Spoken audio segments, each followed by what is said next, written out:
Hey everybody, welcome to Bad Science Sunday, where we take a comedic approach to debunking bad science on the internet. And today we have with us the Dapper Dinosaur. Hello, I'm back. Uh-oh. Oh, Oh, I have no idea what's sorry. going on. Okay. Sorry. I also don't know what's going on. Oh, okay.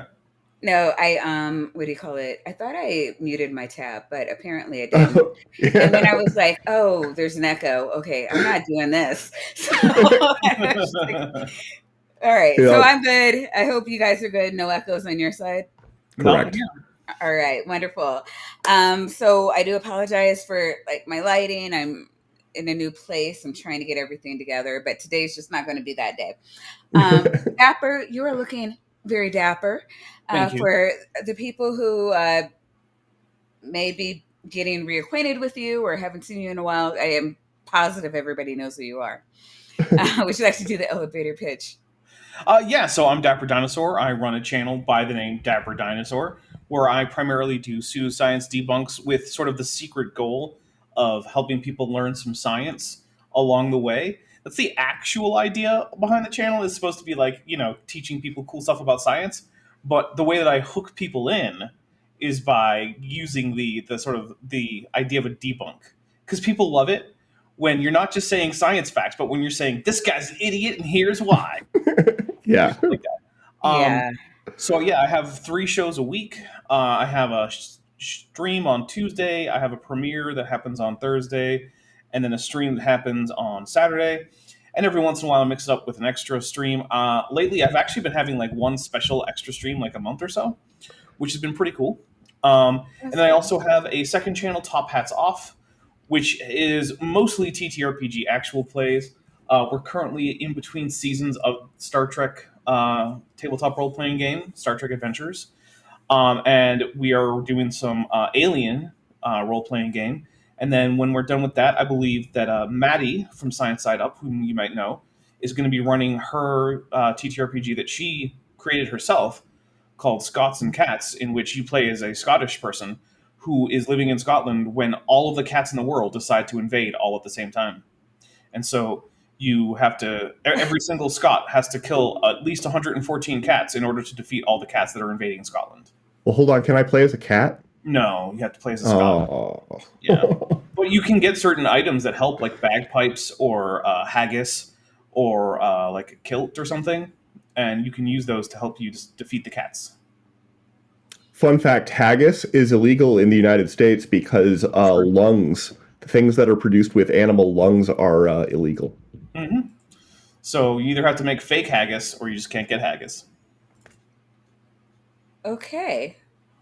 Um, that was things that were just said. My Definitely. did you not know Worked. that haggis uses sheep lung as one of its big ingredients? I I learned that did when I was not in know Scotland. that. Well, Yeah. And I've never been to Scotland. And if well I now had if you been go, in Scotland, I don't know that I would have come back, but whatever. Uh, you don't want boiled sheep lung inside of a sheep stomach. I did not try it while I was there. I was like, no, I'm okay. Uh, um, still But I being do want to thank Ember for the raid. Welcome, Ember Raiders. We have Dapper Dino on today. I'm sorry, and I think I cut you off, Dapper. Oh, I was just gonna say, you guys have no culture. Not gonna even try that. Next thing you'll be telling me you don't want the maggot cheese from Italy. no, no. Um, Uh, what about the raw ground pork and onions on a piece of bread from Germany? that I might try, Okay. but What is happening? In addition, like besides me naming all the grossest foods from Europe. Hmm. Yeah. Thanks for that.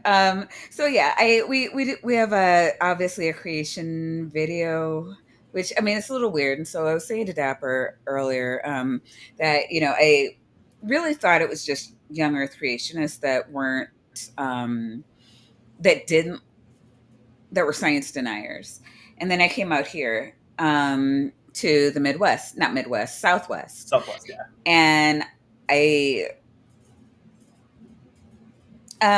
changed some of my positions on who is a science denier. And Turns out there's a lot of different varieties of science denial.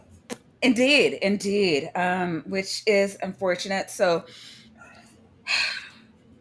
we're going to go a little bit back to basics today. You do not have to be an evil atheist to believe in science, or and with just understanding that science is just the study of the world that we live in. As a Catholic, I grew up believing, and was told this by nuns and priests, that the Bible says who does it, science is how God did it. And there's actually a lot of Christians that believe that. I'm not trying to Most. tell you what you should think at all. I just want to provide you with facts.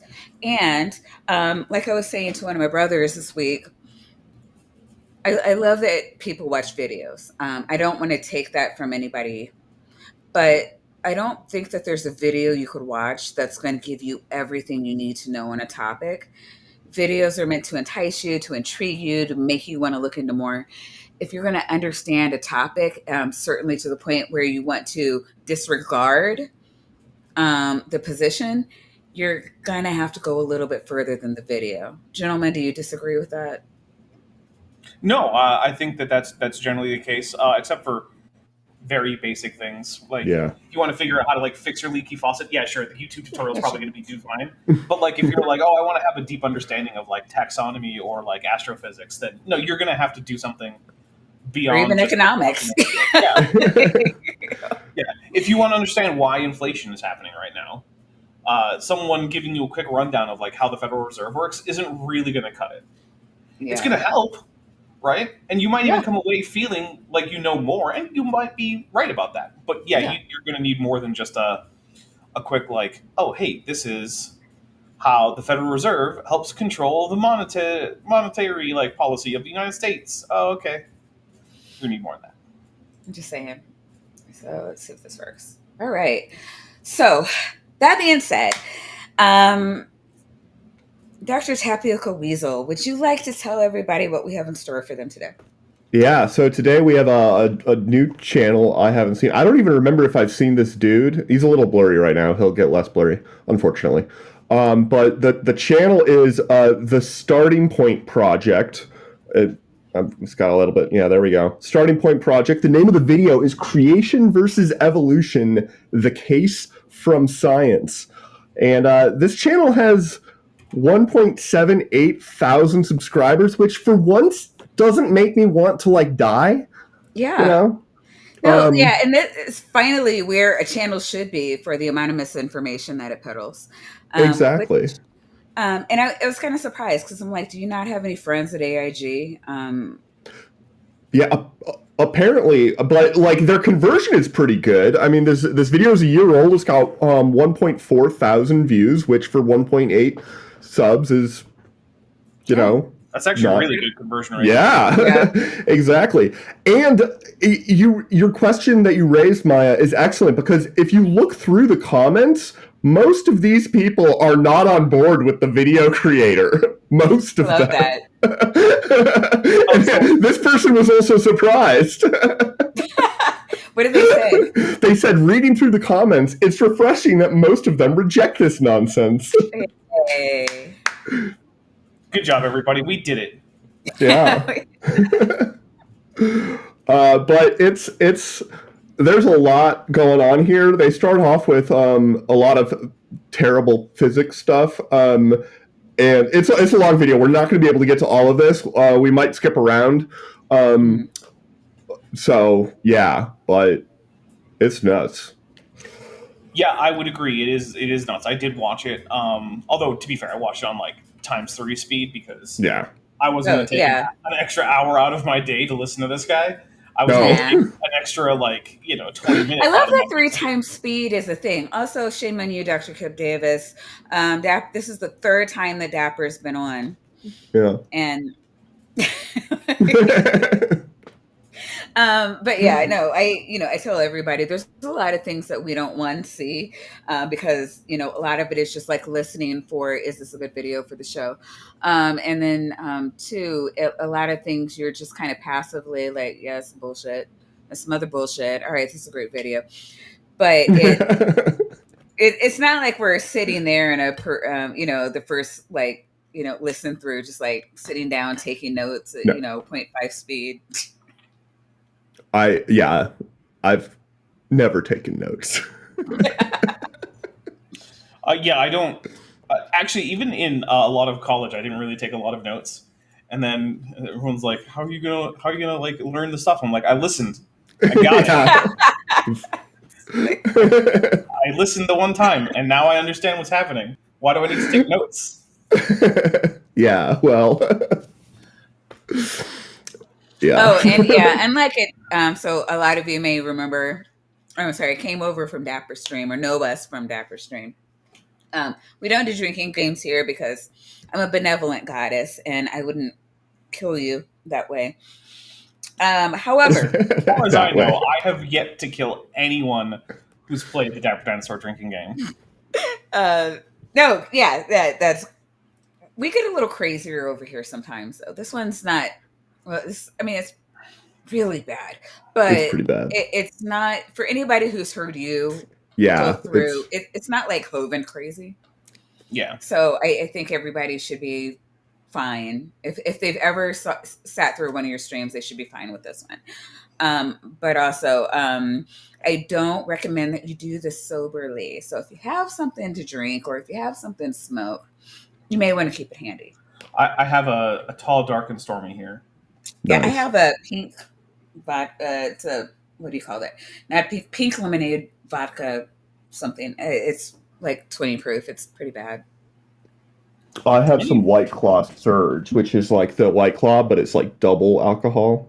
Oh, and Nice. it's based on the surge, like the soda. No, I don't. That's just what they brand it. So Oh, okay. I guess I probably shouldn't hold up a product while I say the word brand. Well, also, that. if you ever want them to sponsor you, if you start already giving them advertising space, they're just being like, "Well, he's already doing it. We don't need to." That's exactly. So, all right, shall we get this started? Yep. I may have. Absolutely. Let's see if. Okay. Case from Science. Well, thanks for joining us today for the Case from Science. We're going to be taking a look at the whole creation-evolution controversy from the It's on standpoint of science. 1.25. It's on 1.25. Yeah, you want me to slow it down? No. Okay. Oh, okay. That's fine. Background for this particular presentation is the fact that there are a lot of people I hate his tie. I'm just saying, I don't like his tie. That's fair. out there. You may know somebody Kent's had maybe better coming ties. from this angle yourself is you don't It's really true. want to hear a lot of what the Bible has to say at this point. You just want to know what science has to say. Well, in many of our other presentations, we do talk about the authority of God's word, and I think it's very important. But what we're doing in this See, presentation I'm is saying, the opposite. I don't give a goddamn at all what you think the Bible says. Yeah. I could not possibly care less. However, I am very interested in what you think the science says. Yes. I agree. okay, let's temporarily put some of that aside, the scripture portion aside, and take a look Done. at what does science actually tell us about this whole controversy. So we're going to be looking at the creation-evolution controversy from the point of science. Is And there we're a gonna look- controversy? Well, yeah. First of all, there's only a controversy in the minds of creationists. There is no Yeah. actual controversy in the literature, like at all. At all.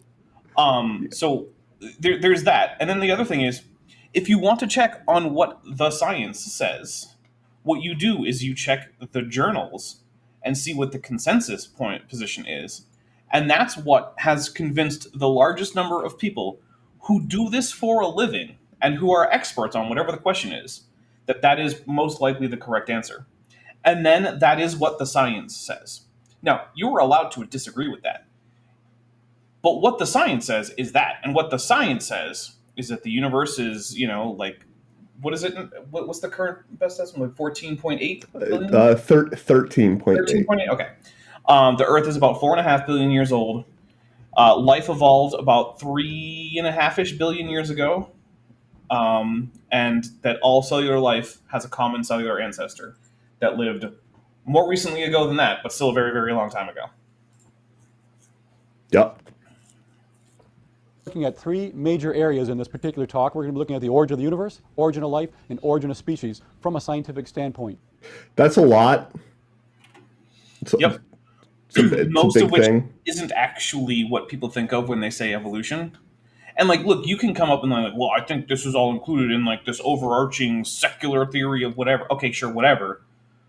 But it's a matter of clear communication. When you Well, say yeah, but evolution versus creation, what you're telling everyone is we're going to talk about biological evolution versus special creation. And when you don't do that, you're just misleading people. yeah, but Dapper, haven't you heard of the six types of evolution? I have, and there are only one. Well, two of them are evolution. One of them is stellar evolution, which you still have to specify stellar unless you want to be misunderstood. Yeah. The other three aren't evolution at all. Correct. And I do want to thank Equus, who just became a member. So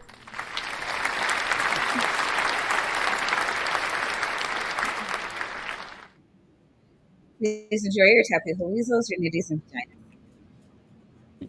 And one other little background point we need to make, and we've talked about it in previous talks, and that is that there are two types of science. Oh, There's operational science, which deals with things that we typically do in a laboratory where we can reproduce our experiments and test things over and over and over, and it produces I hate things this. like fast Let me computers, space let him shuttles, finish. cures for diseases, sends people to the moon. It's great stuff.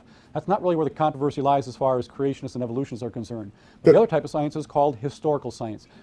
Okay, this isn't real. This is not a real distinction. I was gonna say I think I missed this in like all of my science classes. Like there was no like operational versus historical. I mean, I Yeah, guess you could learn a little bit about the history of a certain like depending on what you were studying, whether it was like earth science, biology, chemistry, you could learn about how we got to this point, but yeah. it wasn't separate.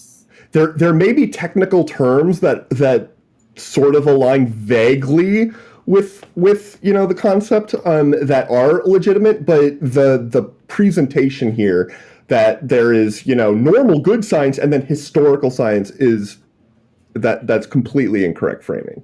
Yeah. And in fact, the way that science is done, it doesn't really depend on whether or not the event that you're questioning took place in the past.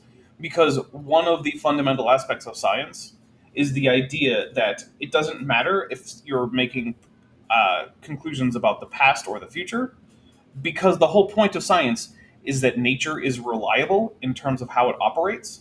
And if you want to say that isn't the case, so that way you can get out of the problem of having quote unquote historical science that you find, you know, problematic for your position, then what you've done is you've gotten rid of all of science. Because science is based on induction. And the problem with induction is that unless you assume the reliability of nature, it's fallacious. You can't actually use induction to do anything unless you make that assumption. So once you have violated, that's it. All of science is gone. Bye. Yeah. Yeah, technically speaking, the fact that the sun has risen every other day in the past, it does not a priori give you any reason to believe it will. But like, if you're not Oh gonna my if you're god. not gonna buy into induction, then you're what are we doing here? So No, I mean, and I love those arguments, right? Where they're just like, "Will you trust that the sun's going to come up tomorrow?" And I'm like, if you really think it through, there's just so many reasons that we have scientific proof that the sun will, in fact, yeah, yeah, come up tomorrow. There's no trusting about it. If the sun doesn't come up, there are way more things that we need to be concerned about. I, yep. yeah. Where did it go? I mean, not even that. I mean, it just the implications of that. Like you don't not see coming. Like I don't give me any possible reason we wouldn't see the sun come up from I mean, outside of an actual God just snapping the sun out of existence, in which case, sure, we wouldn't see that, but like we still have more things to worry about. I'm just like it. I don't know. I mean, I don't think they understand the difference between like. Well, I don't even know. Just there's a fundamental misunderstanding of what science is. Mm-hmm. Well, that's because if you don't have a fundamental misunderstanding of what science is, then you can't get to the young Earth creationist conclusion. Yeah. Fair enough. And that deals with events that happened in the unobserved past when no one was around to see it. So they're making guesses and assumptions as to what maybe happened. That's where the controversy lies. And as The processes that happen now are the same processes that happened then, and the rocks were there. we look at the science today, we're going to be primarily focusing on events that happened in the past and what does science seem to tell us about that. So with that, we're going to jump in right away to one of the most basic things we can look at, and that is the origin of the universe itself. And one of the most basic questions you could ask is, how did it all begin? I mean, I suppose it's a basic question to ask. It's not particularly basic to answer. Yeah. Well, that's a lot of science, right? Also, It's easy to ask yeah. the question. It's not as easy to get the answer. And then usually the answer raises even more questions. Yep. Whether you're a creationist, a Christian, an evolutionist, an atheist, a Muslim, a Buddhist, a Mormon, whoever you might be, your particular worldview has to come up with an answer for this question. How No, did it it all doesn't. begin? No, it doesn't. You can say, I don't know. That's a perfectly reasonable Yeah. reaction. Well, yeah, but they won't let scientists say I don't know. Like there has to be something, right? And I'm gonna shut up because he's gonna get to that, and I'm gonna want to rant about that. But before we do, I do want to thank Regios for gifting us 5 more cult members.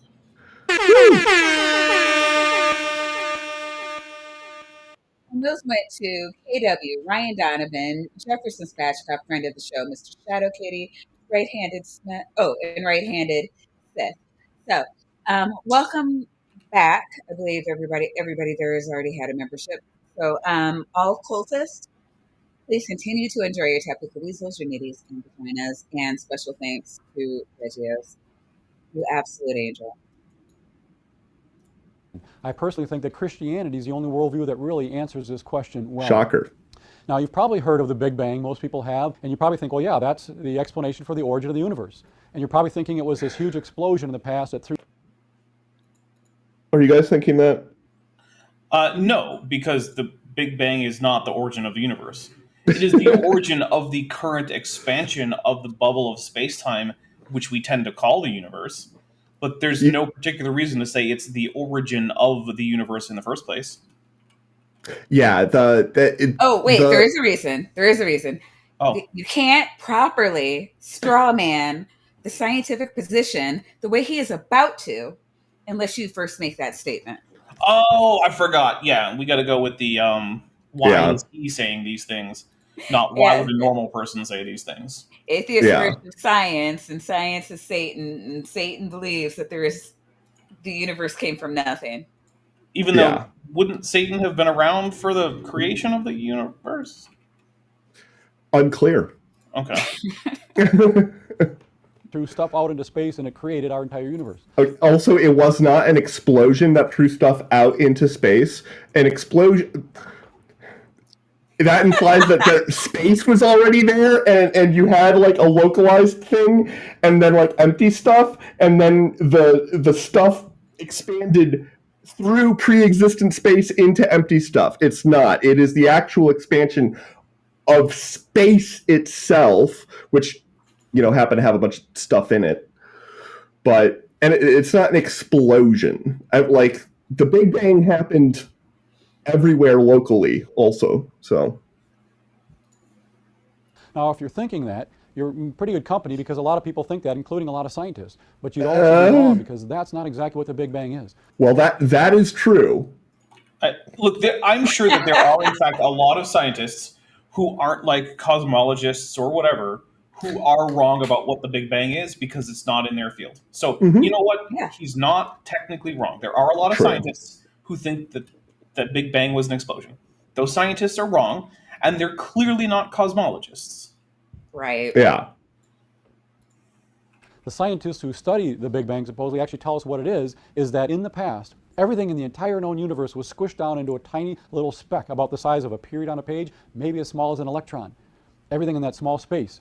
They call it a singularity. Something. Okay. Well. Okay. If it, I mean, singularity would be like actually the infinite limit, and it's a mathematical concept. But you're right. Like everything that we see, the entire observable universe was in a much, much, much smaller volume.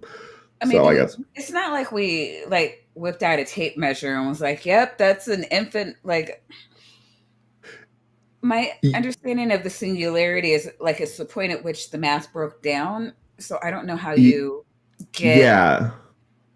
Like, I don't know. Everybody's like, "Oh no, it was a pinpoint, or it was the size of X, Y, or Z." I don't know how are they pulling this number out of their ass, or is there something I'm missing?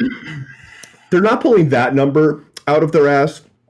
That number is what you get if you extrapolate things.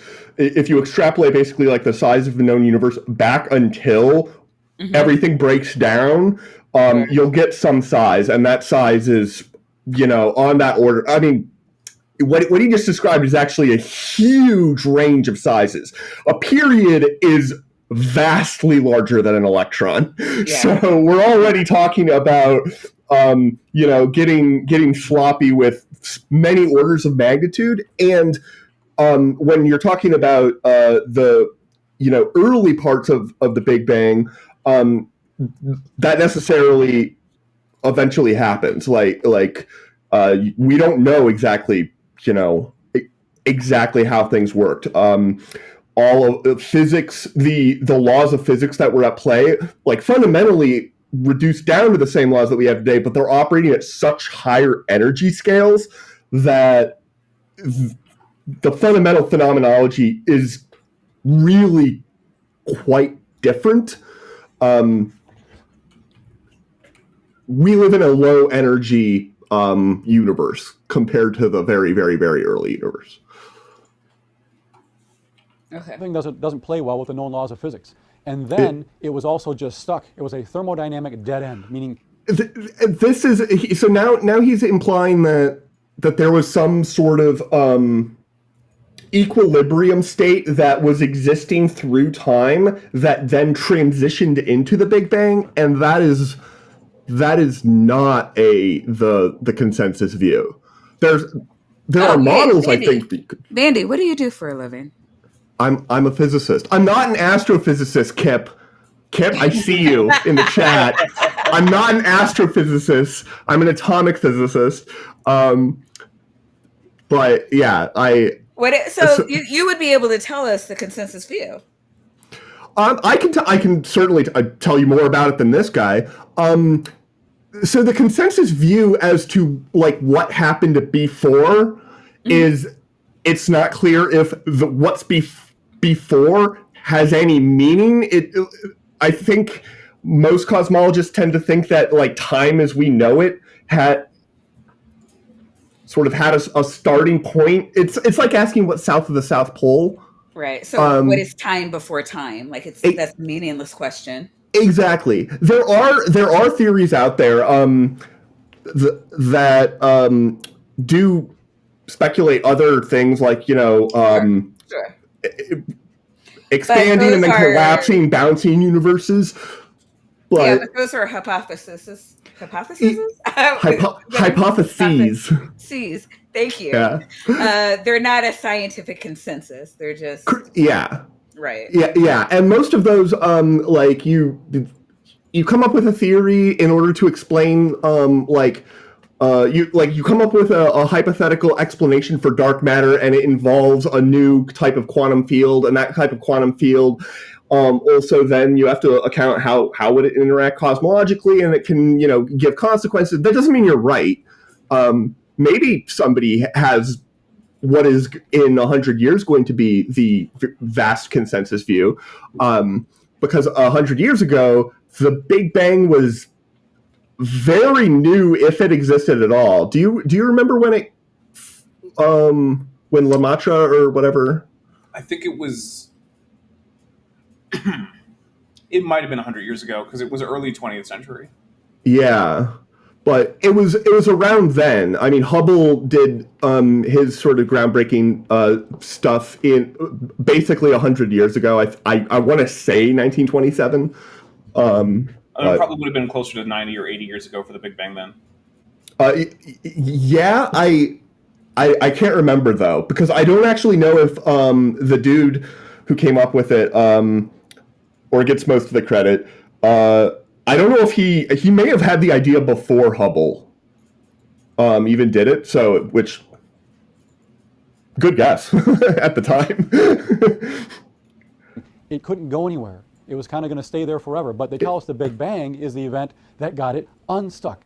And as it expanded, it didn't expand out into space because space didn't even exist. In fact, it wasn't even sitting there in time because they say time didn't even exist. Okay. That's true. But as it expanded, they tell us it was actually creating space and creating time. It's kind of a bizarre theory, but that's what they... It's not a bizarre theory. Well, I mean, it's a little bit bizarre, but actually, I'm an atomic physicist. I do quantum mechanics. Quantum mechanics is bizarre. Quantum mechanics is nobody's questioning that, right? But I'm thinking, okay, if the Big Bang is the current expansion of the known universe, there would have, what he's saying would have had to have happened, right? Like, I don't know how that's a bizarre. If that's the model, I don't know. If that's the model, I don't know how it's bizarre. I mean, it's unintuitive to him, so it's bizarre. That's all it is. Okay. Yeah. Sure.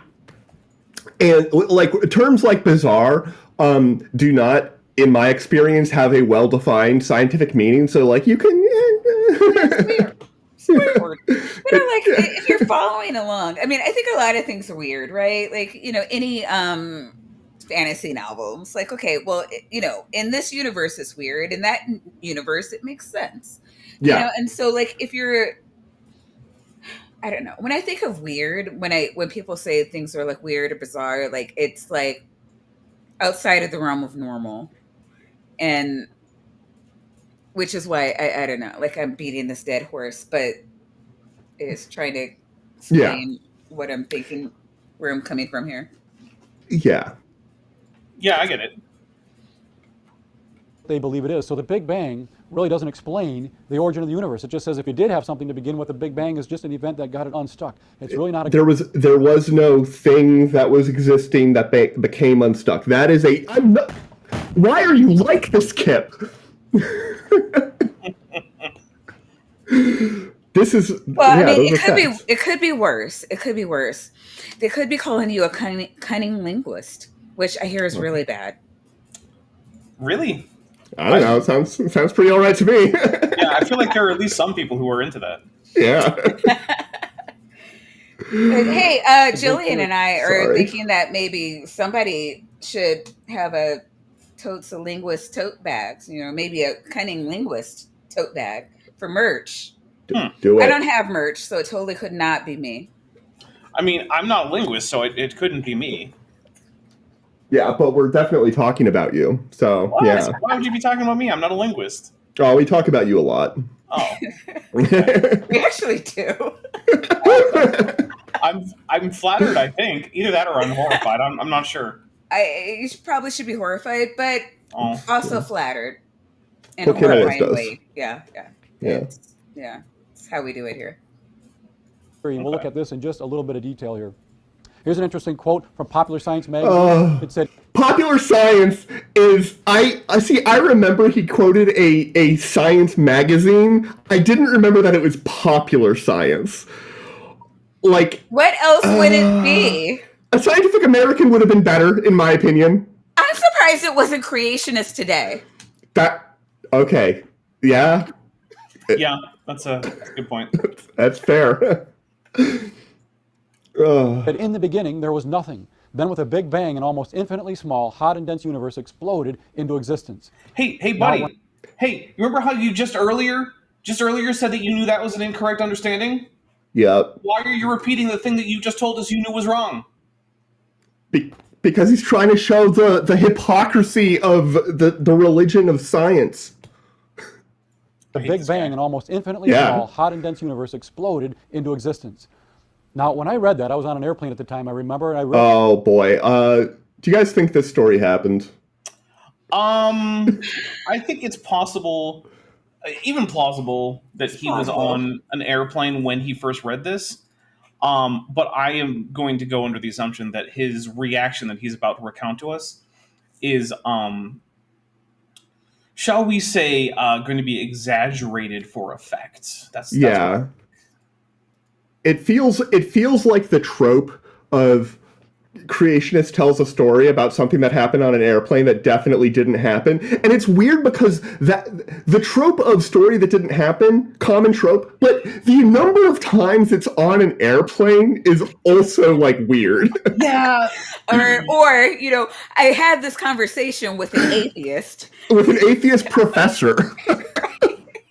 Yeah, who gave me bizarrely inaccurate answers to very basic questions about science, which means Right. that if this was a real story that happened, this guy must have been like, professor of like Russian literature or something. Which, like, hey, no shade Yeah. on being a professor of Russian literature, but if Yeah. you're asking that guy your questions about like cosmology or common ancestry or something, you're probably barking up the wrong tree on that one.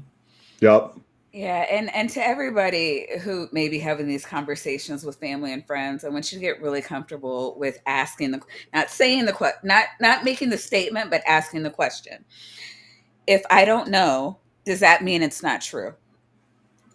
Yeah, it's a good question to ask. It's a great question to ask.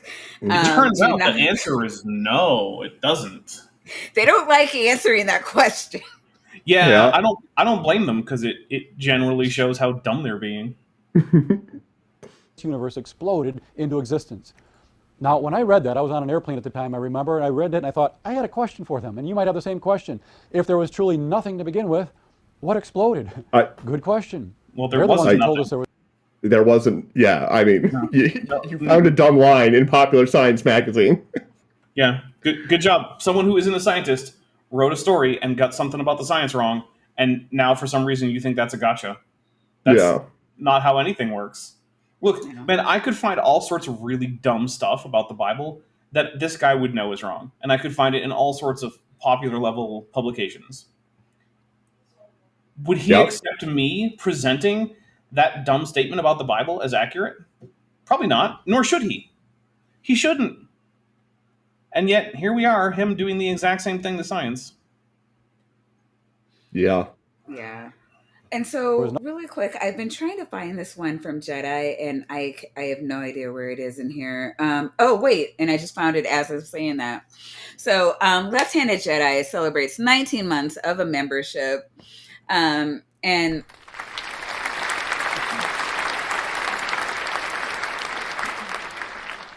is a really good question. How can something explode if there is no space? Yeah, it can't. It can't. I'm trying to think of. I mean, yeah, no, not in any concrete physical way. Yeah. But if you're like, how could something expand if there's no space? Let me like take the question seriously for a moment. Okay. Sure, why not? When you have the Big Bang, there is a question mark at the like very beginning. There's a place where it breaks down. At a place where we understand stuff, there was space. Space existed in the parts of this model where we think we have some understanding. And that space then expanded in the sense that like if you had two locations that were initially, to whatever extent they could be like at rest and there was no forces, eventually those 2 points with respect to each other, eventually those 2 points would be moving away from each other. The amount of distance between them would be increasing because space is kind of being created in a sense, but it's expanding. And that's why the example of like an ant walking on a balloon and you inflating the balloon, like if two ants are next to each other but they're not moving, they get further apart because the actual space, the balloon they're walking on, is expanding. it is a little bit. It's counterintuitive. Space does not behave that way in normal everyday life. Obviously, like it doesn't it does not obviously behave that way. It turns out that it does, but then you're getting into general relativity and all of that, which so yeah, but I think can't explode if there's no space to explode into. So, but yeah, That's just atheistic nonsense, and through God all things are possible, so why don't you jot that down? yeah. Nothing, and then they said there was an explosion. I thought, okay, I'm going to give them a break because this is just the first page of the article. I'll read the rest of it, see what they say. Well, I did read the rest of it, and you know what? They never even mentioned again of how you get an explosion when you've got nothing to begin with. But boy, did they share a lot of other scientific detail about the Big Bang after that. What? Okay. But not based on real science. Remember that quote from Discover? Now we're on to Discover magazine. Yep. Oh God. I mean, at this point, why not just pull out the Weekly World News? Who cares? Yeah. Wow, man, they did find a lot of bad quotes though. Like, who wrote this? Says the universe burst into something from absolutely nothing, zero, nada. And as it got bigger, it became filled with even more stuff that came from absolutely nowhere. That sounds like it might be somebody writing down a misconception and then the next sentence is explaining the misconception. Yeah, that's a fair chance. Well, the creationists love to do that. It's why they do things like quote just the first sentence of the abstract of a paper as if that is the conclusion of the paper, when in fact it's usually the opposite of the conclusion of the paper. Or they decide to quote the third sentence of the third paragraph of chapter 6 of Origin of Species. I used to know exactly which sentence it was, the one about it seems absurd for the eye. Yeah. But which is funny because I never read that book. So I've read it. It's pretty. I mean, it's a decent read for a late 19th century science. Well, mid 19th century science book. Yeah, I can imagine. Now, some people laugh when they hear this, but they shouldn't, because this is a science magazine, and the articles are written by PhD scientists. So doesn't that mean? Are they? No, not generally. I mean, no, they're written by pop sci reporters. I will say I know some PhD scientists who then went into pop sci reporting. They wouldn't have written that, though. I guess I know one who did that so far, but yeah. In reality, this isn't even a scientific statement. To say that everything came from nothing, this actually has nothing to do with science. This is a philosophical statement, and they have every right to say this, but they shouldn't be calling it science because it really isn't. Who's they? The broad scientific community. Yeah. The broad scientific community said that the universe came from nothing. No, but that's what he's claiming for them. Yeah. Lying about them in a courts. I hate this. Oh, sorry. Uh-oh. Sorry. Yeah, that was that was my phone reminding me that my stream is starting in 2 hours. But I like this one a lot better from New Scientist magazine. Oh my God. Something out of nothing. What is a big deal? The biggest deal of all is how you get something out of nothing. All right, can we skip all the pop sci quotes? Yeah, we're done. About pop sci quotes. We're done. Is there another what's the next section? Because he's just going to beat this dead. So we got the universe came from anthropic nothing. principle. Scientists say it. Look at them say it here. They say it Yeah. here. Anthropic principle. Fine-tune universe. I mean, this is. He spends a decent amount of time on it. All right. Well, hey, how about the two of you just tell us how the universe isn't fine-tuned, and we can. I mean, the most basic problem is just that we don't know what the parameter space is for any of the things that are supposed to be fine-tuned. So there's really no way to assess the question, is the universe fine-tuned for life? But also, on a sort of general note, hey, if I consider something to be fine-tuned for some particular purpose, I would expect most of it to be able to work towards that purpose. Whereas, in fact, essentially 0% of the universe, with any rounding amount that you want, is amenable to human life as far as we can tell, or just life in general. If you were to be dropped at any random point in the observable universe, the chances of you being able to survive there are just basically zero. Yeah. So calling that fine-tuned for life is a little weird, in my opinion.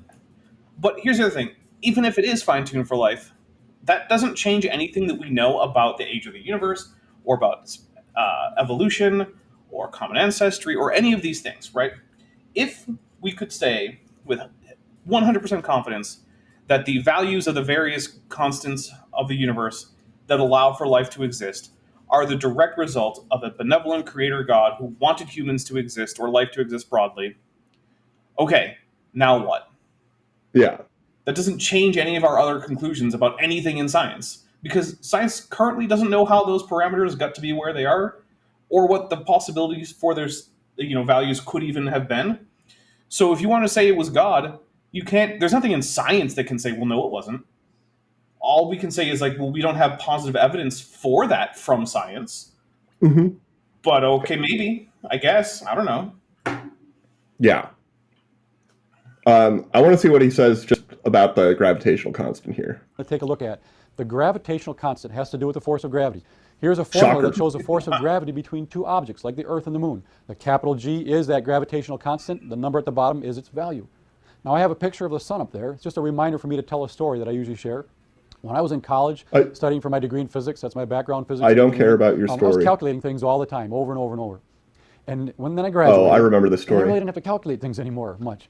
I was on an airplane one day for my first job. Another airplane story. How does this man live on airplanes? I love it. What is Yeah, happening? So when you're in like creationist school, do they tell you like, hey, if you're ever gonna lie, God will forgive you if you say that you were on an airplane? I mean, I've never been to a creationist school, but like, I doubt it. But maybe, I don't know. I mean, I guess well, I went to a Catholic high school, and I guess you could say that that was a creationist school in the sense of they taught about general creation, but certainly not special creation. So I wouldn't call it a creationist school in the typical sense. Yeah. Traveling somewhere, and that particular day I was just bored out of my skull, and I wanted to do anything to pass the time. So I Oh thought maybe I boy. could just calculate something. So I got some paper out, and I looked out the window, and I saw the sun rising, and I thought, I wonder if I could calculate the mass of the sun. I Just looked from what I out the remember window my and lessons. stared directly into the sun. That explains a lot. Oh, It damaged his eyes, so when he pulled open that popular science magazine, he couldn't read. also, no, you can't calculate the mass of the sun just from being in an airplane and looking out the window. You need to have some external data that you already know about. Yeah, you do. I was like, it would have been way more interesting if he had explained exactly like what data he had used. He He just stared at the sun. Yeah, I mean, yeah, you have to use some. I don't. You have to use some data. No, Yeah. no, Dandy, he likes calculating things so much that he can just stare at the sun and calculate its mass. Well, I maybe he'll guess. explain how he purports to have done this. Okay. Well, it's pretty bizarre. You might not want to make eye contact with me. But on the paper, I remembered this formula. So I wrote that down. And I remembered another formula. I wrote that one down. What- Put some what- calculus on what it, was and the ended other up coming down with formula? some number. I had no idea if I was even close. Well, when I got home, I got out my physics book and looked up the value. And I ended up being 1/10 of 1% off. And I thought, that's really cool. Flying in an airplane, I just calculated the mass of the sun. You know what I bet it was? Hmm. I bet that one of the things he wrote down was one of Kepler's laws of planetary motion, Yeah. and then used the value of the of G.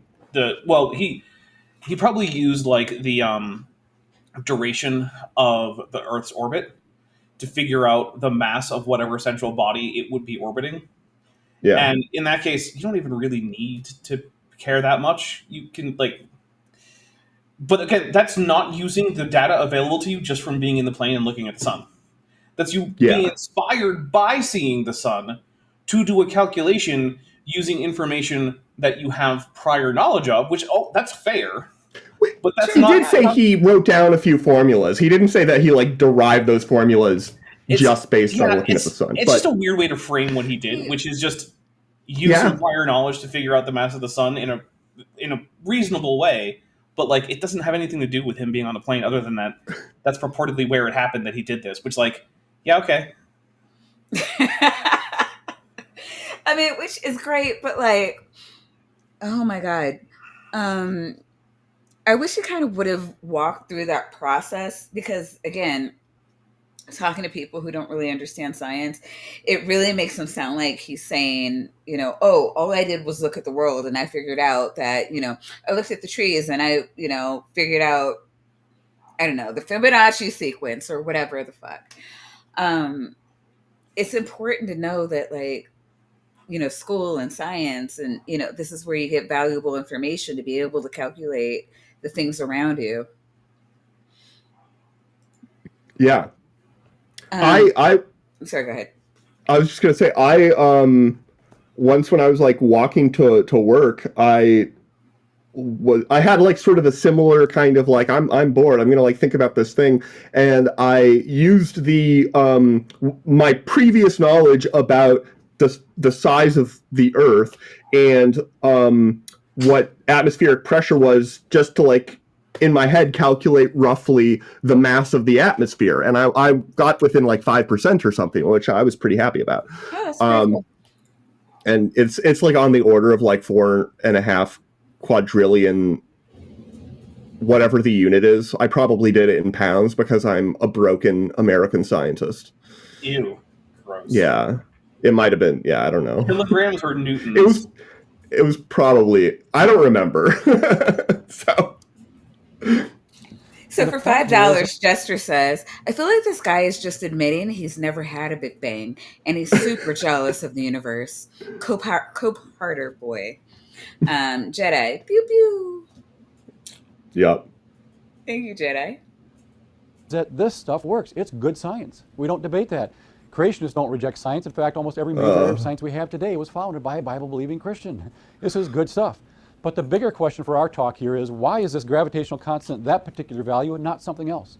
Well, scientists have figured if you had a ruler that was so long, it reached from one side of the universe all the way to the other side, every single inch on that ruler could represent a different possible value for this gravitational constant.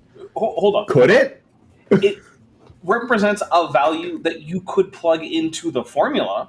Yeah. But we don't know what section of that value space is actually available to us to have a universe with that value in it. Like, we don't know.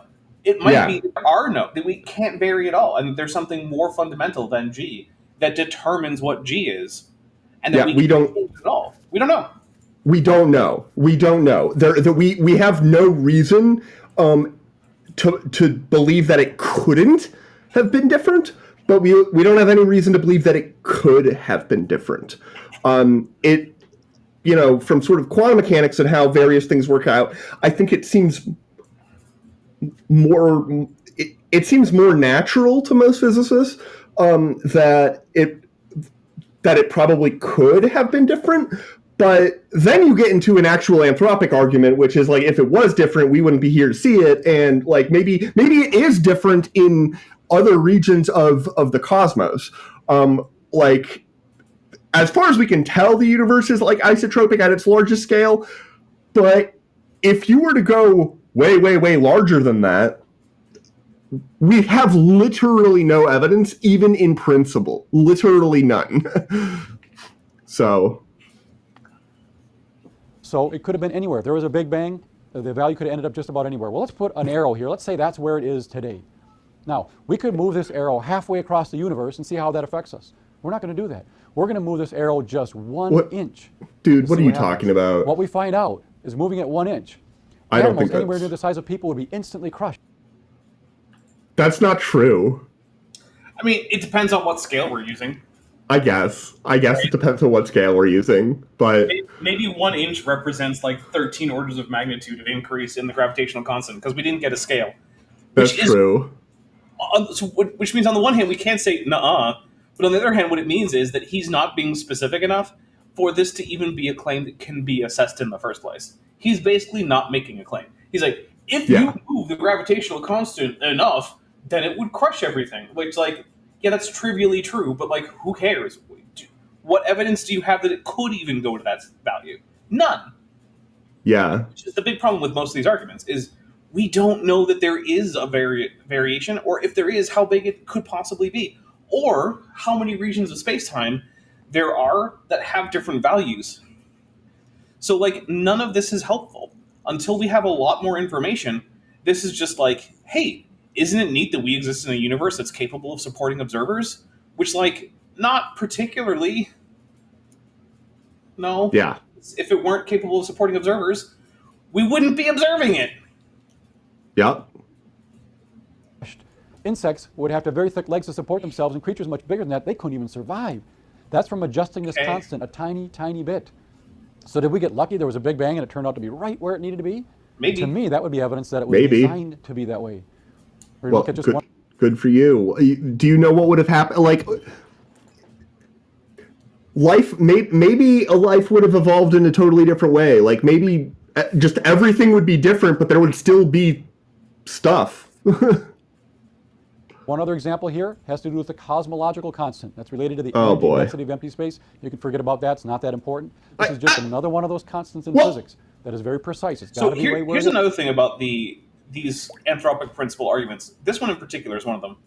Most of them actually don't work unless you assume an old Earth and old universe. Because yes. we talk about things like the development of galaxies and the ability of stars to form and Yeah. planets to form and orbit and stable orbits and all this stuff. And if you think that is the barrier that science has come across that is now demanding God, then what you have to also accept is an ancient universe and an ancient Earth, because otherwise God could have magicked a young Earth into existence with all sorts of different values for the cosmological principle, because in the 6,000 or so years of its existence, the value of the cosmological constant isn't going to fucking matter. Yeah. Oh, and for $5, Professor Parks, friend of the show, says, "We don't know a priori. How do you pronounce that? Is it a priori or a priori?" I've I've heard it pronounced good both. enough. I pronounce it a priori, but like whatever, who cares? What the range of the cosmological argument? God, okay, too much vodka. we The know. range of We the don't know. cosmological. I know. I can say things. I can say things. I've memorized a lot of words. I swear. We don't know a priori what the range of the cosmological constants.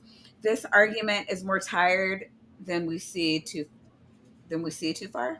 Yeah, I see what he did there. flat Earth argument. Oh, okay. Gotcha. Yeah, we Oh, see. I- No, we don't. Yeah. We just don't. Thank you, Professor Parks. Mwah, mwah, mwah. And I was just talking earlier about people like you, Christians who believe in science, which are the majority. Thank God. Mhm. Yes, I can tell. And we are talking today yet again about Christians who believe that the universe is created from nothing, which is, does anybody any idea like where that came from? I mean, it couldn't have been. Was it Krauss? I know. Was it Krauss that had wrote a that book. Yeah, but he he's was got that book. responding. He was responding to something I heard with that book, right? Yeah, and also his definition of nothing is not nothing. It's His not definition nothing. of nothing No. is a quantum vacuum, Right. which is a very has a lot of rich physics happening in it. Yeah. No, I did read his book, and I was like, this is I haven't. nothing. Yeah, interesting. Yeah, but I mean, that aside, I thought he was responding to something, and it was the argument that atheists believe that the universe is created from nothing. So when I talk to scientists, because again, I don't care what religious or non-religious people, don't at me, atheists, God, think about things. I want to know what the science believes, and I'm just trying to figure out like why anybody would assume that anybody believes that something was created from nothing. Because even when I talk to evangelicals, I'm like, well, isn't that what God did? Like, isn't that what you think God did? And they're like, no. And I'm like, well, did God make everything out of himself? Like, are we God material? And there's like a no. And so then, and I've said this to a lot of evangelicals. I'm like, okay, well, what is everything made out of? And resoundingly, it's we don't know. And I'm like, well, that sounds like what the atheists are telling me their position is. No, they think it's from nothing. Did you ask them? Because I have yet to find an atheist that will cop to that, or a scientist. They're the Yeah. same thing. No, atheist and scientists are not the same thing. You're right. They're not. But, but I really, really, really want to know if there's anybody out there that understands where this notion came from. Is it just a straw man that grifters pulled out of their ass, or is this extrapolated from something that somebody said? Because I've been looking far and wide for like a good 5-6 years now. I cannot figure out where this started. Yeah, I don't know. Yeah. I mean, But it probably started from people misunderstanding, the Big Bang, and probably a few people saying foolishly, that it was nothing. Could have just, like there were no laws of physics, so they could. There's nothing preventing the laws of physics from popping into existence. Like they were just talking. They weren't. It didn't come from anything solid. No, yeah. I don't know. Like I always wonder, like when things don't make sense, like I always need to delve. Like QAnon is fascinating, and it's just like this endless, bottomless pit. But but things do evolve. There's no I can't remember who said it, but there's no such thing as a novel idea. Like everything comes from everything's at least a twist on a different idea, and it evolves. So when I hear something like this, I'm like, okay, people don't. I don't know. I'm of the opinion right now that people don't just wake up one day and it's like, I'll say this. Like it usually there's a spark. Like the idea came from something else. Yeah. So I don't know. I'll keep looking and I'll stop derailing my own show. Is, or life wouldn't be possible. Well, what are the chances that this constant turn out to be right where it needs to be? Well, they've actually calculated that. They tell us the chances that this thing turn out right by accident. Who's they in this case? Physicists that are working with a particular model where you have this freedom, and we don't know if that model is right. Yeah, that's the problem. There'd be one chance in 100 million, billion, billion, billion, billion, billion. In case you haven't Therefore, God. Yet, that's big number there for God. I don't know if that's on the bingo card, but if it is. And yeah, of course, we're right back to the problem where you can only do this equation if you make, or this calculation, sorry, if you make assumptions that we don't know are true or not, right? Like what the range of possible values is. You have to select an answer to that. And you might have a reason for that, but fundamentally, we don't know if you're right. Yeah. So whatever number you come up with, it's just kind of a fun exercise, but it doesn't ultimately mean anything. Yeah. And Purple, your thought there that if we just happen to, so a cyclic universe, the way I'm interpreting what you're saying, we just happen to be in one of the 50 billion trillion incarnations where intelligent life is possible. If there is a certain heat death of the universe and everything becomes so uniform that it is that a fluctuation eventually just things can fluctuate into existence or whatever, and you have a complete luck of the draw throw of all of the physical constants, most of the time that universe is going to come into existence and go out of existence in almost no time at all, or blow itself to smithereens, and then you would roll the dice again. And if you just are constantly rolling dice and it is a possibility for anything to happen, then yeah, eventually you're going to get an incarnation exactly like this one. Is that a satisfying explanation? No, I mean, not particularly. It's that doesn't give you a ton of predictive power yet, as far as I know. But which is sort of the main thing that makes a model sort of scientifically engaging, is okay, can I use this to predict something, or does it give me nothing useful? I'm just sort of talking. So you're having way more fun with the stream than Dapper is. Well, that's because we're in my part of it. Sorry. But no, I'm not. No. We're finishing up with this part. I think everybody here loves physics. So Dapper, are you having a good time? I am. All I mean, if right. nothing else, I have rum. Oh, yeah. You know what? It's been an hour. Do you need a break? Are you good? Do you I'm anything? good for now. Although, Okay. if you want to take a break, I'm okay with that too. Um, I do have a palate cleanser that's kind of on brand. But first, Cool. my unfinished song, which is totally not my unfinished journey, for $2.22 says, "Hail Maya, hail Taps, hail Daps, and an ancient universe." Taps and daps. I like it. Nice. Taps. I like that. Taps and Daps. Um, and then, oh, why do I have that? I do. Oh, well, I do. I have this. Ha ha ha. Kip Davis has written no books. Kip Davis has written no books. What was that? It sounded like he said Camp Davis at first, and I was like, wait, what's happening? No, I was saying to everybody that me and someone else who may or may not have been in the stream were actually acknowledged in Kip Davis's new book. So I Nice. put together a little commercial, you know, for the book he is clearly not written. Never. It's right here. I'm holding it. See, And actually, yeah. that book is God, that's ghostwritten. huge. Wait, It, can you? Wow, it's pretty big. that is okay. So Yeah, it's yeah, 500 something my pages. book my, is with all of my other books. I'm only that far. I'm only that far through. So yeah. Oh yeah, so Dr. I'm Kip waiting for Kip to Davis finish the audio book. Get on it, Kip. Go record something right now. on it. Chop chop. I gotta admit, I was not expecting for the prologue or the introduction rather to be titled "Cutting the Grass Around the Giant Space Penis." So yeah, it's cutting the grass around the giant space penis. It's fantastic. That is All right. awesome.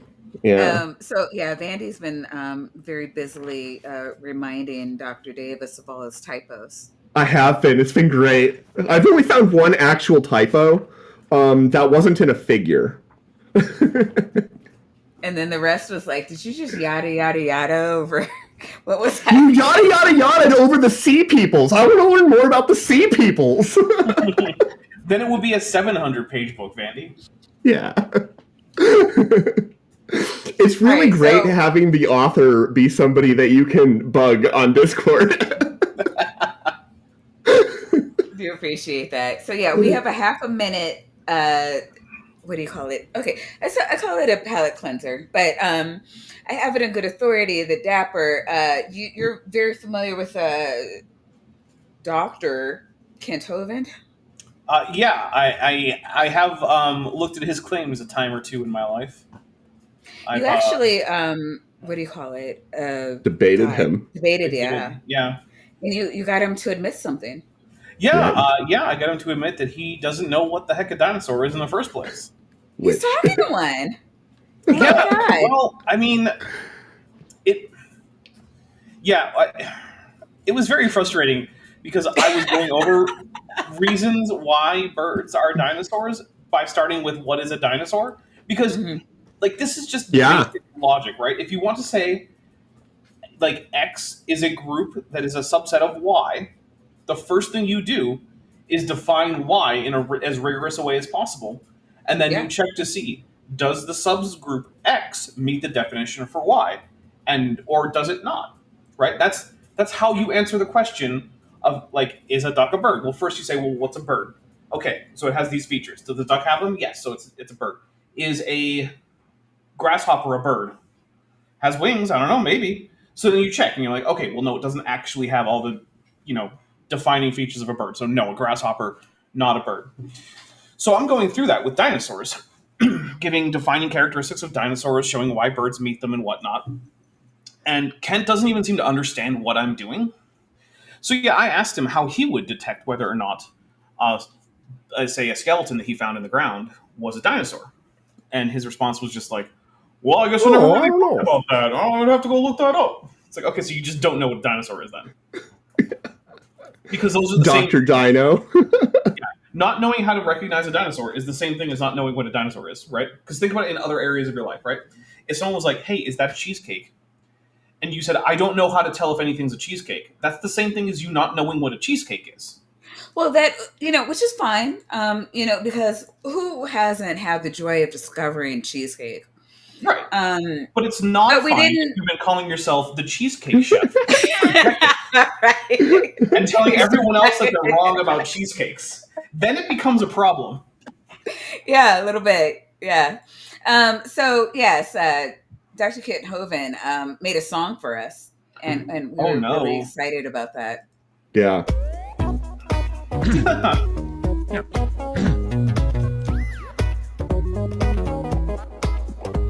Well, my name's Kent Hovind. Call me Dr. T-Rex. I don't get evolution. It's too darn complex. As such, to take some time to read a book or two, but there ain't no making money learning something new. I was a high school teacher. Science is my game. If you step to me, I'll put you all to shame. Not a doggone thing my power can't solve. I got a million sides that never have evolved. Those atheists are living in a hazy fog. They know a dog never could produce an odd dog. Water, otter, Satan on my rhymes. Creationist to be the first of my kind. Now he is Amazing. quite the linguist. Who knew? I believe that's technically a lyricist, not a linguist. Oh, right. I'm sorry. You know what? I'm looking at you. I'm thinking linguist. Which is weird Thinking because I'm not a lyricist. linguist in the first place. I don't know. Like there's a really smart person who said that you were a linguist, and I just can't get that out of my mind. Was it Erica? It might have been Erica. Yeah, She's a very smart girl. No, like she is. She absolutely is. Mm-hmm. However, she was wrong about that. And I don't know. I certainly didn't tell her that I'm a linguist. Let's just say that.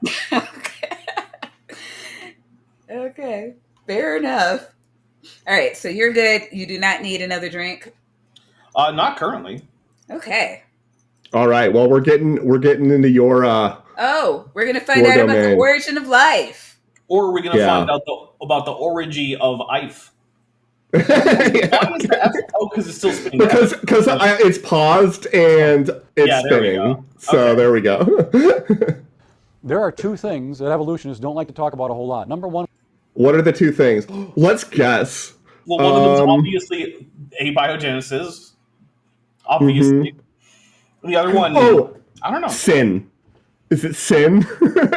Well, obviously, we all only believe in evolution because we're horny. That's the only reason anyone believes in evolution. Yeah. Oh, we probably gotta like figure out like how you get two ears because you had to have one ear evolve all on its own, and Right. then another That's ear had to cool. show up, and they had to decide to get married and Right. live on your head. Oh my God! You know what? I think that we got a Skeptic Haven raid, and I was not told. So if that happened, do you want to give a shout out to Skeptic Haven? Big ups. They do host me and Jay Bundy, who do Black Free Thinkers every other Monday, which I believe it's supposed to be tomorrow. I'll double check with him to see if that's going to happen. But yeah, really proud of the work you guys are doing over there, and thank you for the raid. Awesome. Sorry. Go we ahead. just covered, how do you get something out of nothing, and how does an explosion form a nice orderly universe? Again, you know that that's not what the claim is because you told us you know that. Every time, what is this guy's name? Douchebag Jenkins. Every Yeah, time Jenkins Douchebag here, McGee. I don't know what his how name do is. you get an explosion out of nothing? He's lying to you because he knows it's a straw man of the position. Yeah. I actually don't know. It was at the beginning, but we don't. Fair. I'll just call him- didn't seem important. Yeah. Yeah, I'll just call him Buzzcut. Yeah. The other one is, how do you get non-living chemicals to come together to form a living cell? That's a huge problem. It's not. Okay, it is the origin of life. I'll give him that one. Look at that. Yeah. Back in the 1950s, Stanley Miller put an experiment together in the laboratory to see if he could simulate the Earth's primeval atmosphere and create some amino acids. And no similar experiment has ever been done ever again. Yeah, which I do remember this. The only thing he's going to talk about in terms of the origin of life is various problems with the Miller-Urey experiment. Which, like, yeah, okay, but like Vandy just said, it's been a few decades, like 7 of them or something. Yeah, it's been a while. And in the intervening time, there have been other experiments that have occurred that have progressed our knowledge of this topic even more. And no, we do not currently have an answer to the question: how did non-living chemicals form the first life? We don't. We don't have an answer to that question. However, that does not mean that it didn't happen. It also does not mean that the Miller-Urey experiment was the high water mark for origin of life research. Yeah. So, I'll be honest. I almost kind of feel like skipping this because the thing is, literally nothing he says about the Stanley. I'm sorry, I don't know why I keep saying Stanley about the Miller-Urey experiment. Are you thinking of the Stanley Milgram Yeah, experiment? that's exactly what I'm thinking. Yeah, that's a good book, by the way. Look, there's a lot of experiments out there, and I don't always keep them straight. Yeah. So everything he's going to say about the Miller-Urey experiment is going to have the exact same response. Okay, that's great, but I don't care about the Miller-Urey experiment. All it did was show that abiotic synthesis of amino acids is possible, which it is. It's also possible under conditions that are actually more likely to have been primordial Earth atmosphere conditions. And then he also has, what about homochirality? Yeah. What about it? We have also had experiments that shows that even in a tiny initial imbalance in homochirality, under wet-dry cycling, can drive the increase in prominence of a single-handed collection of amino acids, which means that we do in fact have multiple ways to figure out how something could go from a more or less racemic, which means like about even-handedness, to a mostly homochiral mixture, which means all of a single-handedness. We've got that problem with multiple possible solutions, which mean it's not a problem. We're now spoiled for choice. And then I think those are two things that, like, that's all that there is to say about those two things, and he goes on about them. So I say we skip. Fair enough. You can do that too. Just no. Well, Vindy's looking for the next point. Daedalus Media, a friend of the show from Two Guys Talking History, says QAnon designed magnets to frustrate the weasel. And I honestly, anything QAnon designed frustrates me as well greatly. And of course, we all know that we don't have any idea how magnets work. They're just a mystery box. Yeah. No, black magic. We've decided. Evil demonic forces. Yes. Yeah. That's probably the way that Solomon built his temple, because as we all know, Solomon used demons to build a temple. Therefore, they were using magnetic levitation to build the temple. That's why he was going around cutting babies in half too. I mean, the magnets made him do it. Maybe, although you need that. In half. You need that to summon the demon magic. Except that he didn't actually cut the baby in half in the story. Oh, probably because the baby was held together by magnets. Oh. You can't prove that didn't happen. Yeah. That's true. I mean, I don't think the story is likely historical, but in the narrative, he didn't cut the baby in half. You can't prove that the baby wasn't held together by magic. Magic magnets. That's true. I can't, but I also can't prove that there was a baby in the first place. Well, obviously there was a baby. There's never been a baby. Ever. Babies are fake. Yeah, they're all fake. Along with the origin of life, it's all fake. Yeah. Oh yes, the probability of life arising by chance. There is something to say about this. So this is good. This one starts here. There we go. Okay. It did happen. Just somehow in the supposed billions of years they tell us we've had, it just somehow happened. Because I actually have proof that it did happen. We're here today. Yeah? Yeah, actually, I mean, we are here. Technically, he also has to disprove that we've always been here. Like, humanity could be just an eternal thing going off into history, but I'll give him that one. Steady state. Hey, why not? I say that the Obler paradox proves that steady state can't be true. I forget what that is. Is that the why is the sky not like bright? Yeah, not uniformly about the same brightness as the sun. Yeah, because if so the idea is that if it's an infinite steady state universe, then any direction you look in the night sky, eventually you're going to hit a star. Eventually, which means that the entire sky should be bright like a star, like the sun. And the logic does mostly work. There are some subtleties there, but it to first order it is definitely that's a problem you have to solve. Yeah. And it's solved by just saying, well, the universe is neither of infinite age or in steady state, so problem solved. Yeah. Or it cannot be both infinite in age and infinite in size, and not have some mechanism for the light to like disappear. Like you'd have to manhandle that in. Just putting like dust between us doesn't actually solve the problem because you would get scattering. Right. Okay. Interesting. I've never considered that. I have to look into that. Well, that's because the solution was solved a long time ago with the Big Bang. So like people don't talk about it much anymore. Exactly. All right. Well, never mind.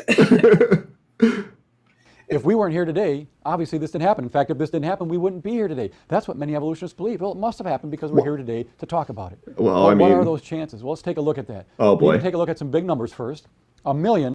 It's not that big a number. I'm sorry. Maybe that makes me sound like a math or numbers elitist, but 1 million is not that big a number. Like you could count to it if you counted every day.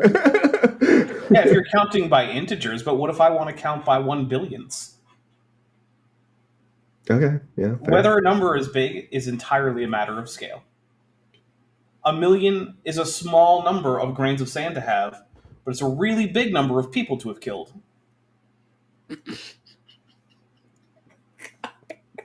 Oh, yeah. See? Numbers is very large. bigness is relative. I love the My brain perspective has there. 1 million cells. That's pretty small. No. Number. That's a 1 with 6 zeros after that. You can write that scientifically as a 1, 10 raised to the 6. That's a 1 with 6 zeros. I hate billion, that much phrasing. bigger. You're not writing it scientifically. You're writing it using scientific notation. It's not particularly scientific. It's just that scientists frequently use numbers with a big range, so they need a way to write that easily. If you will, scientific notation. It's not a scientific method for writing numbers. It's not any more or less scientific than just writing out the number. If you want to write something scientifically, you got to write it in LaTeX, okay? Just saying. It reminds me of like the men writing women joke where it's like, she bounded breastily through the door, and it's like, that's not how any of these words work. Stop it. It's the same thing here. If you're going to write the number scientifically, it's like, no. What, am I drinking this rum scientifically too? What does that even mean? You're drinking the wrong site. I love that. I'm measuring exactly how much each sip is in terms of volume and mass and acidity. I'm checking the pH of my drink right now. What is the pH of pure alcohol? I think it's pretty close to 7. I would, That's a 1 with 9 zeros. You can write that as a 10 raised to the 9th. That's a 1 with 9 zeros. Those are big numbers. But those numbers aren't big enough. We need a much, much bigger number here. Well, let's look at this number. The estimated number of electrons in the entire known universe. That would have to be an unbelievably huge number. I don't know. I can believe an awful lot. Thanks, Han. Well, you can write the number as a 1 followed by 80 zeros. That's an unbelievably huge number. So for I don't even know off the top of my head if that's right.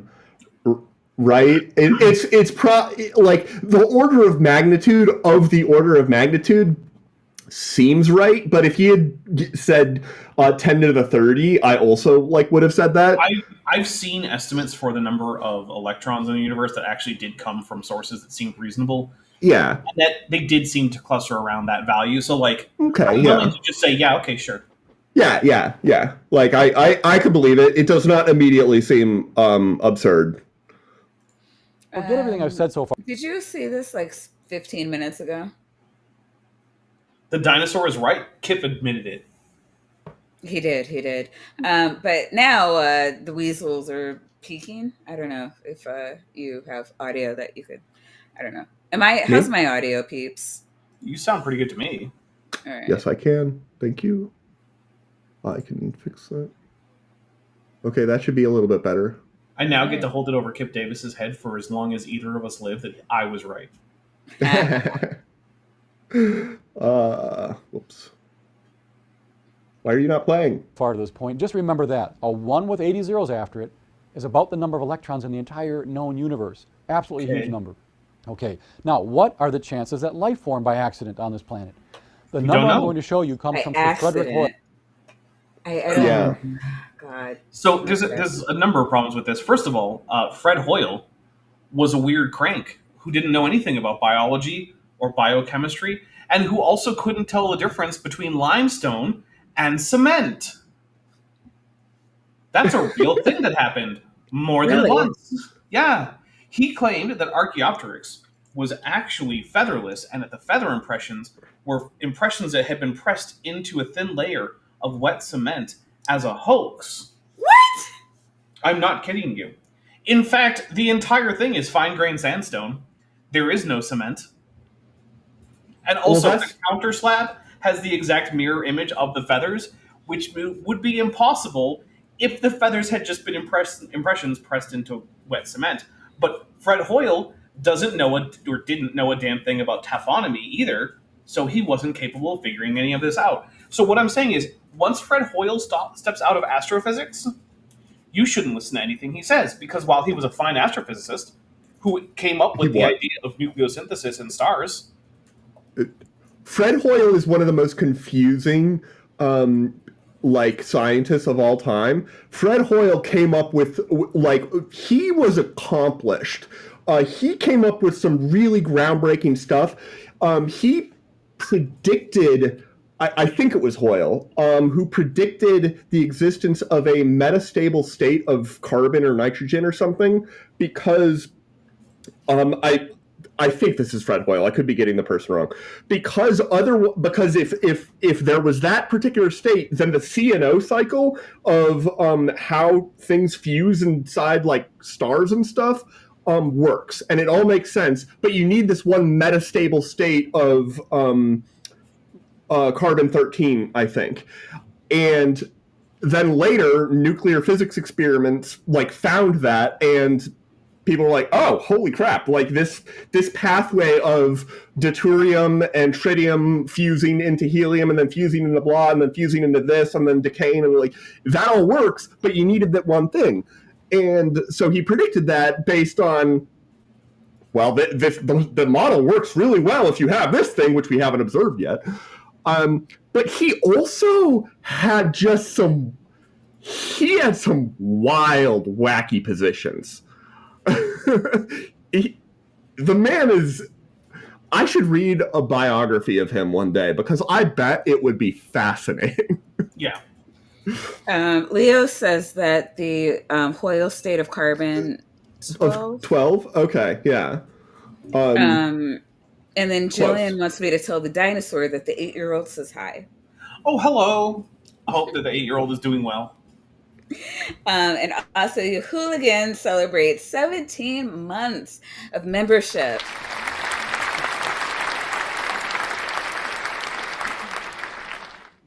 Hooligan, friend of the show. He's great. Well, he was one of the world's leading astronomers. He was an atheist for most of his life, but he came to the conclusion... As far as I know, he was an atheist his entire life, but okay. He was an atheist who believed some things that really don't seem atheistic, or not, rather, I should say, are not traditionally correlated with atheism. He did believe in steady state. Mm-hmm. He also didn't believe in evolution. Yeah. Mostly because he just kind of didn't like it. Yeah, was he a panspermia dude? Yep. And as creationists like to point out, validly, that just kicks the can down the road. Mm-hmm. Yep. Doesn't help at all. Must be a god just by studying math and science. Wait, hold on, what? For most of his life. He said that Fred Hoyle eventually became a theist because of math and science, which isn't true. That's a lie. I went back a couple seconds. Frederick Hoyle, he was one of the world's leading astronomers. He was an atheist for most of his life, but he came to the conclusion there must be a god just by studying math and science. So this number comes from him. He tells us that the chances that life formed by accident on this planet and all the supposed billions of years that we've had would be one chance in a 1 followed by 40,000 zeros. That is a phenomenally huge number. Yeah, and it's a bullshit number.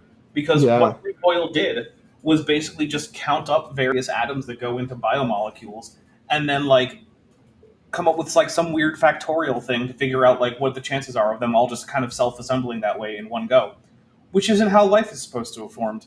That's not the theory of the origin of life that any researcher has ever put forth. So like, yeah, I guess the chances of having a bunch of atoms of different kinds flinging around in space and then happening to bump into each other and then having that form a living organism might be 10 to the 40,000th. But that's not what anyone proposed happens. So like, it doesn't matter. It's just like with the other calculations of like chance with the cosmological constant or whatever, right? You put in garbage assumptions, you get out garbage conclusions. And that's all Fred Hoyle did. There's a reason that no one in biology takes Fred Hoyle seriously. In fact, he was banned from working on the Archaeopteryx specimen after his paper claiming it was partially cement came out. Because of how ridiculous that is. I didn't even realize that was him. That's crazy. Yeah. The modern day closest equivalent to Fred Hoyle that I can imagine would be somebody like Avi Loeb, I think. Yeah. He's done some good work here and there, but now is just a complete nut job. Yeah. Yeah. Actually, you know what? Not to totally derail the stream or anything. I should probably save this for later. But ADHD brain, what the fuck is a Dapper? That's a great question. It became a joke on one of my streams, and I have yet to figure out what it's supposed to be. I thought you was waiting for you to hit the play button. You said it became a joke, and what happened? And then it just stayed as a joke, and now people talk about things like overthrowing capitalism, and I don't know what it is. Okay. Apparently, it's the economic system that I use, which I guess is just asking people who like my content to please give me money. Which, by the way, hey guys, I have a Patreon. Oh, yeah. I moved, so I am Sans job. So, if you want to throw money at me, I will take it. Yeah. Yes. But also the guest. This is his full-time job. He is not looking for other jobs. His full-time job is making sure that there is not science misinformation. People pay him for this? Mm-hmm. People pay him for this. I'm baffled. Wait, you pay him for this? It's true. You pay him a lot of money for this. I don't know what you're talking about. I give him like $5 a month and a fuck ton of shout outs. Mm-hmm. You keep dinosaurs in high heels. No, because they don't make high heels for dinosaurs. For one thing, my heel is already really, really high up, so it's kind of hard to have a high heel. Yeah, isn't that the thing that looks like a fake backward knee? Yep, that's my heel. Yeah. God, what a heel. What? Let's just write this number down for a second. We'll put a 1 up in the corner of the screen and then fill the screen with all these tiny zeros. That's page 1 of zeros. Then also we have give Dapper 10, money. 11, 12. Okay, we skipped 12 pages of zeros, which was the same number of same as the number of points zeros? That he made. Is that what he was doing? Yeah. He's just he put a 1, and then he did zeros. 1, Page and 5, then he 6, did 7, 8, 9, 10, 11, 12 pages of tiny zeros just to write. See, these are things I missed from like speeding through. Like, yeah, that's some bullshit. That's some bullshit. Not actually looking at whatever he's doing. Yeah, we're just at once again big number, therefore God, and also in this case, it's a big number that was just made up to make evolution seem implausible by a guy who had set out to make it seem implausible, which meant that no matter what the actual chances are, Fred Hoyle was going to report a ridiculously big number because that was his goal. And if you have it as your goal to go show something that may or may not be true, but come up with math that makes it seem like it's true, it's very easy to do it. It's what all those pyramid conspiracy theories are. All of those are just that. Right? Like, oh, the height of the Great Pyramid is actually some fraction of the speed of light based on the meter, which, like, okay, do you think the ancient Egyptians used the meter? Yeah. Because I should have. But it doesn't matter. If you want to find mathematical coincidences and make up really big numbers from your bad faith assumptions about how the world works, great. You can come up with 10 to the 40,000 for all sorts of things. It doesn't matter. So for $2, Jester says, "Why does the weasel have a million cell prison?" Well, because I have a lot of problems with the trash compactors on the detention level. So by having a million different cells, I'm able to, make that work sometimes. Have you checked them for like living organisms that might have taken up residence in them?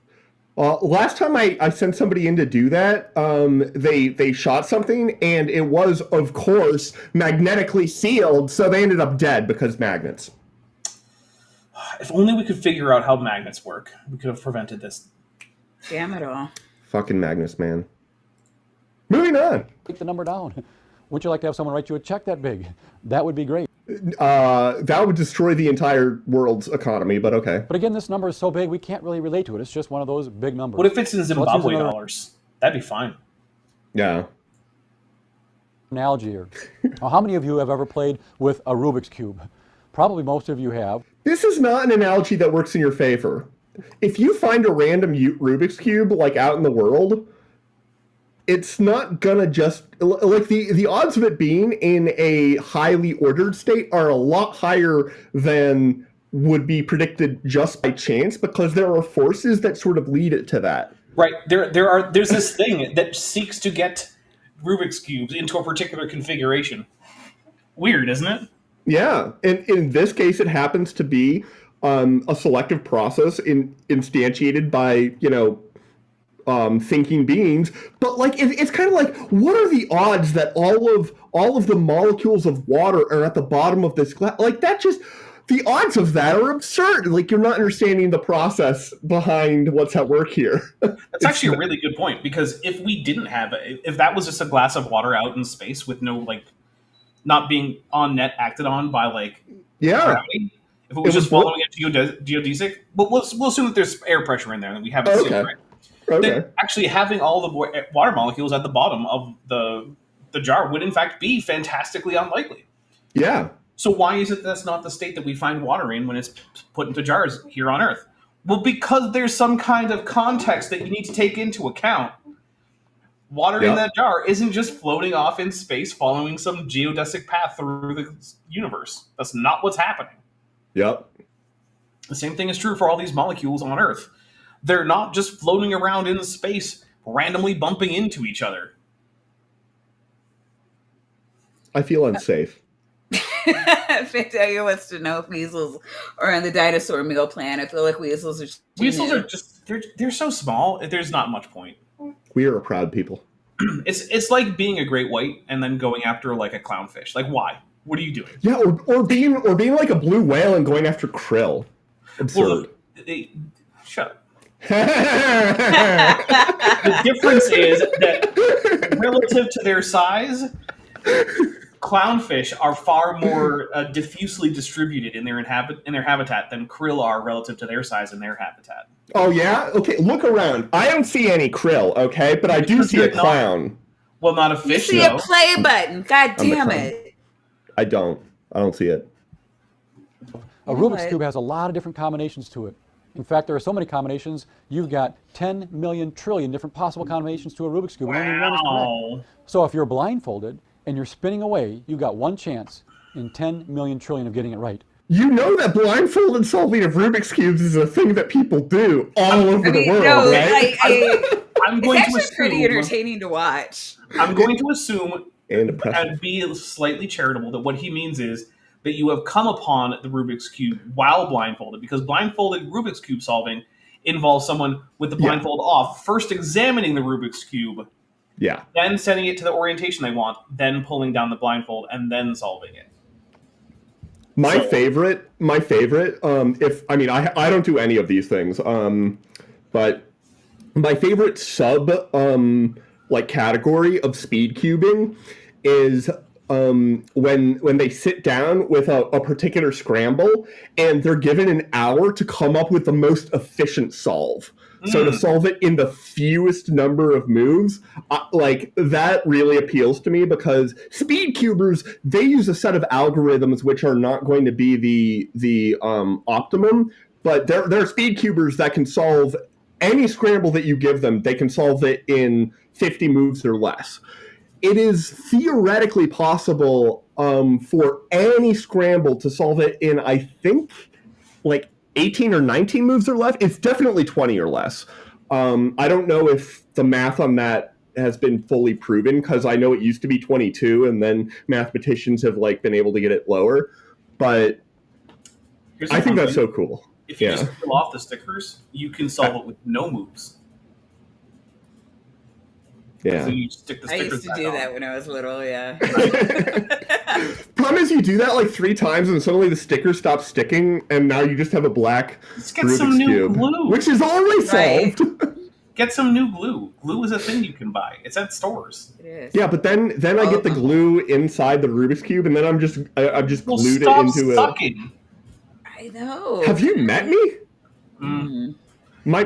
Get a brush. Most glues can be applied with a brush, depending on what kind of glue it is. Will depend on what kind of brush you have to use. So, for instance, like wood glue or Elmer's glue or something, that's water soluble. So you can just use a regular old paintbrush.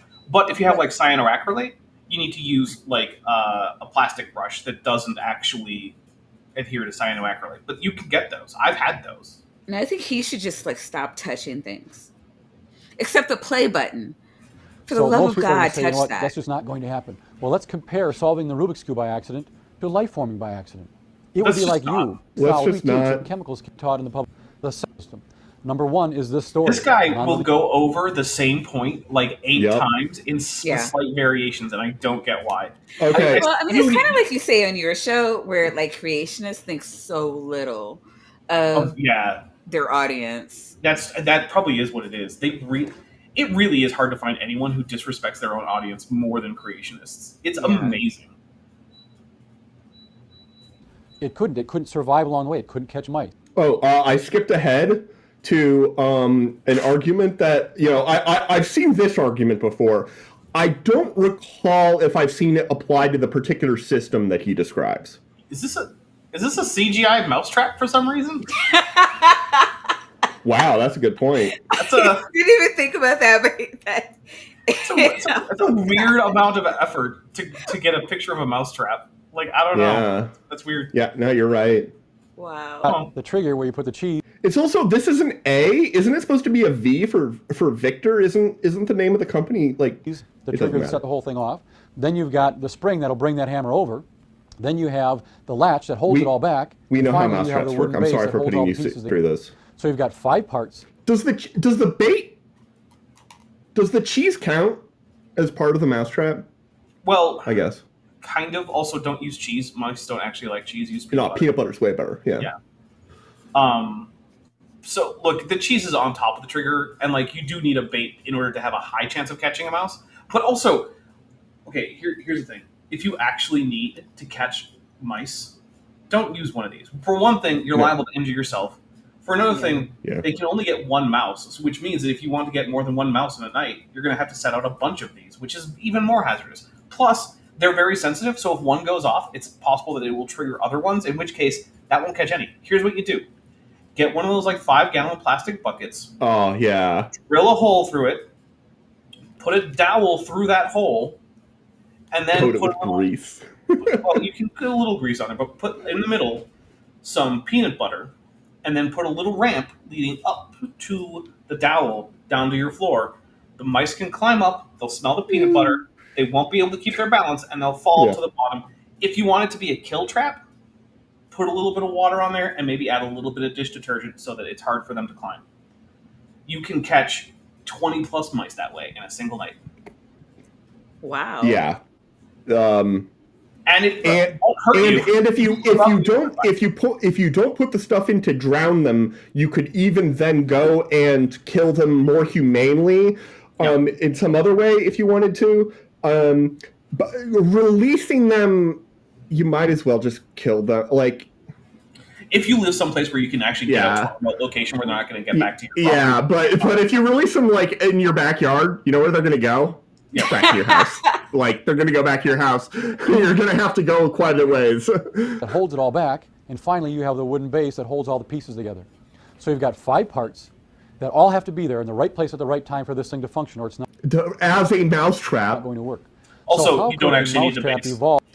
You can just drill it into the floor. It'll be fine. Then the base counts as a floor. Yeah, but it's not a separate Or part. the floor It's just the substrate.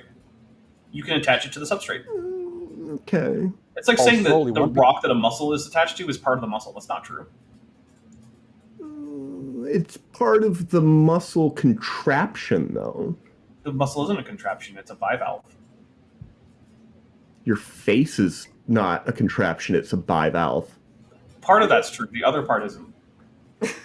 Piece at a time by What's wrong accident with over you? millions and millions Just the play of button. years. It couldn't survive along the way. It couldn't catch mice.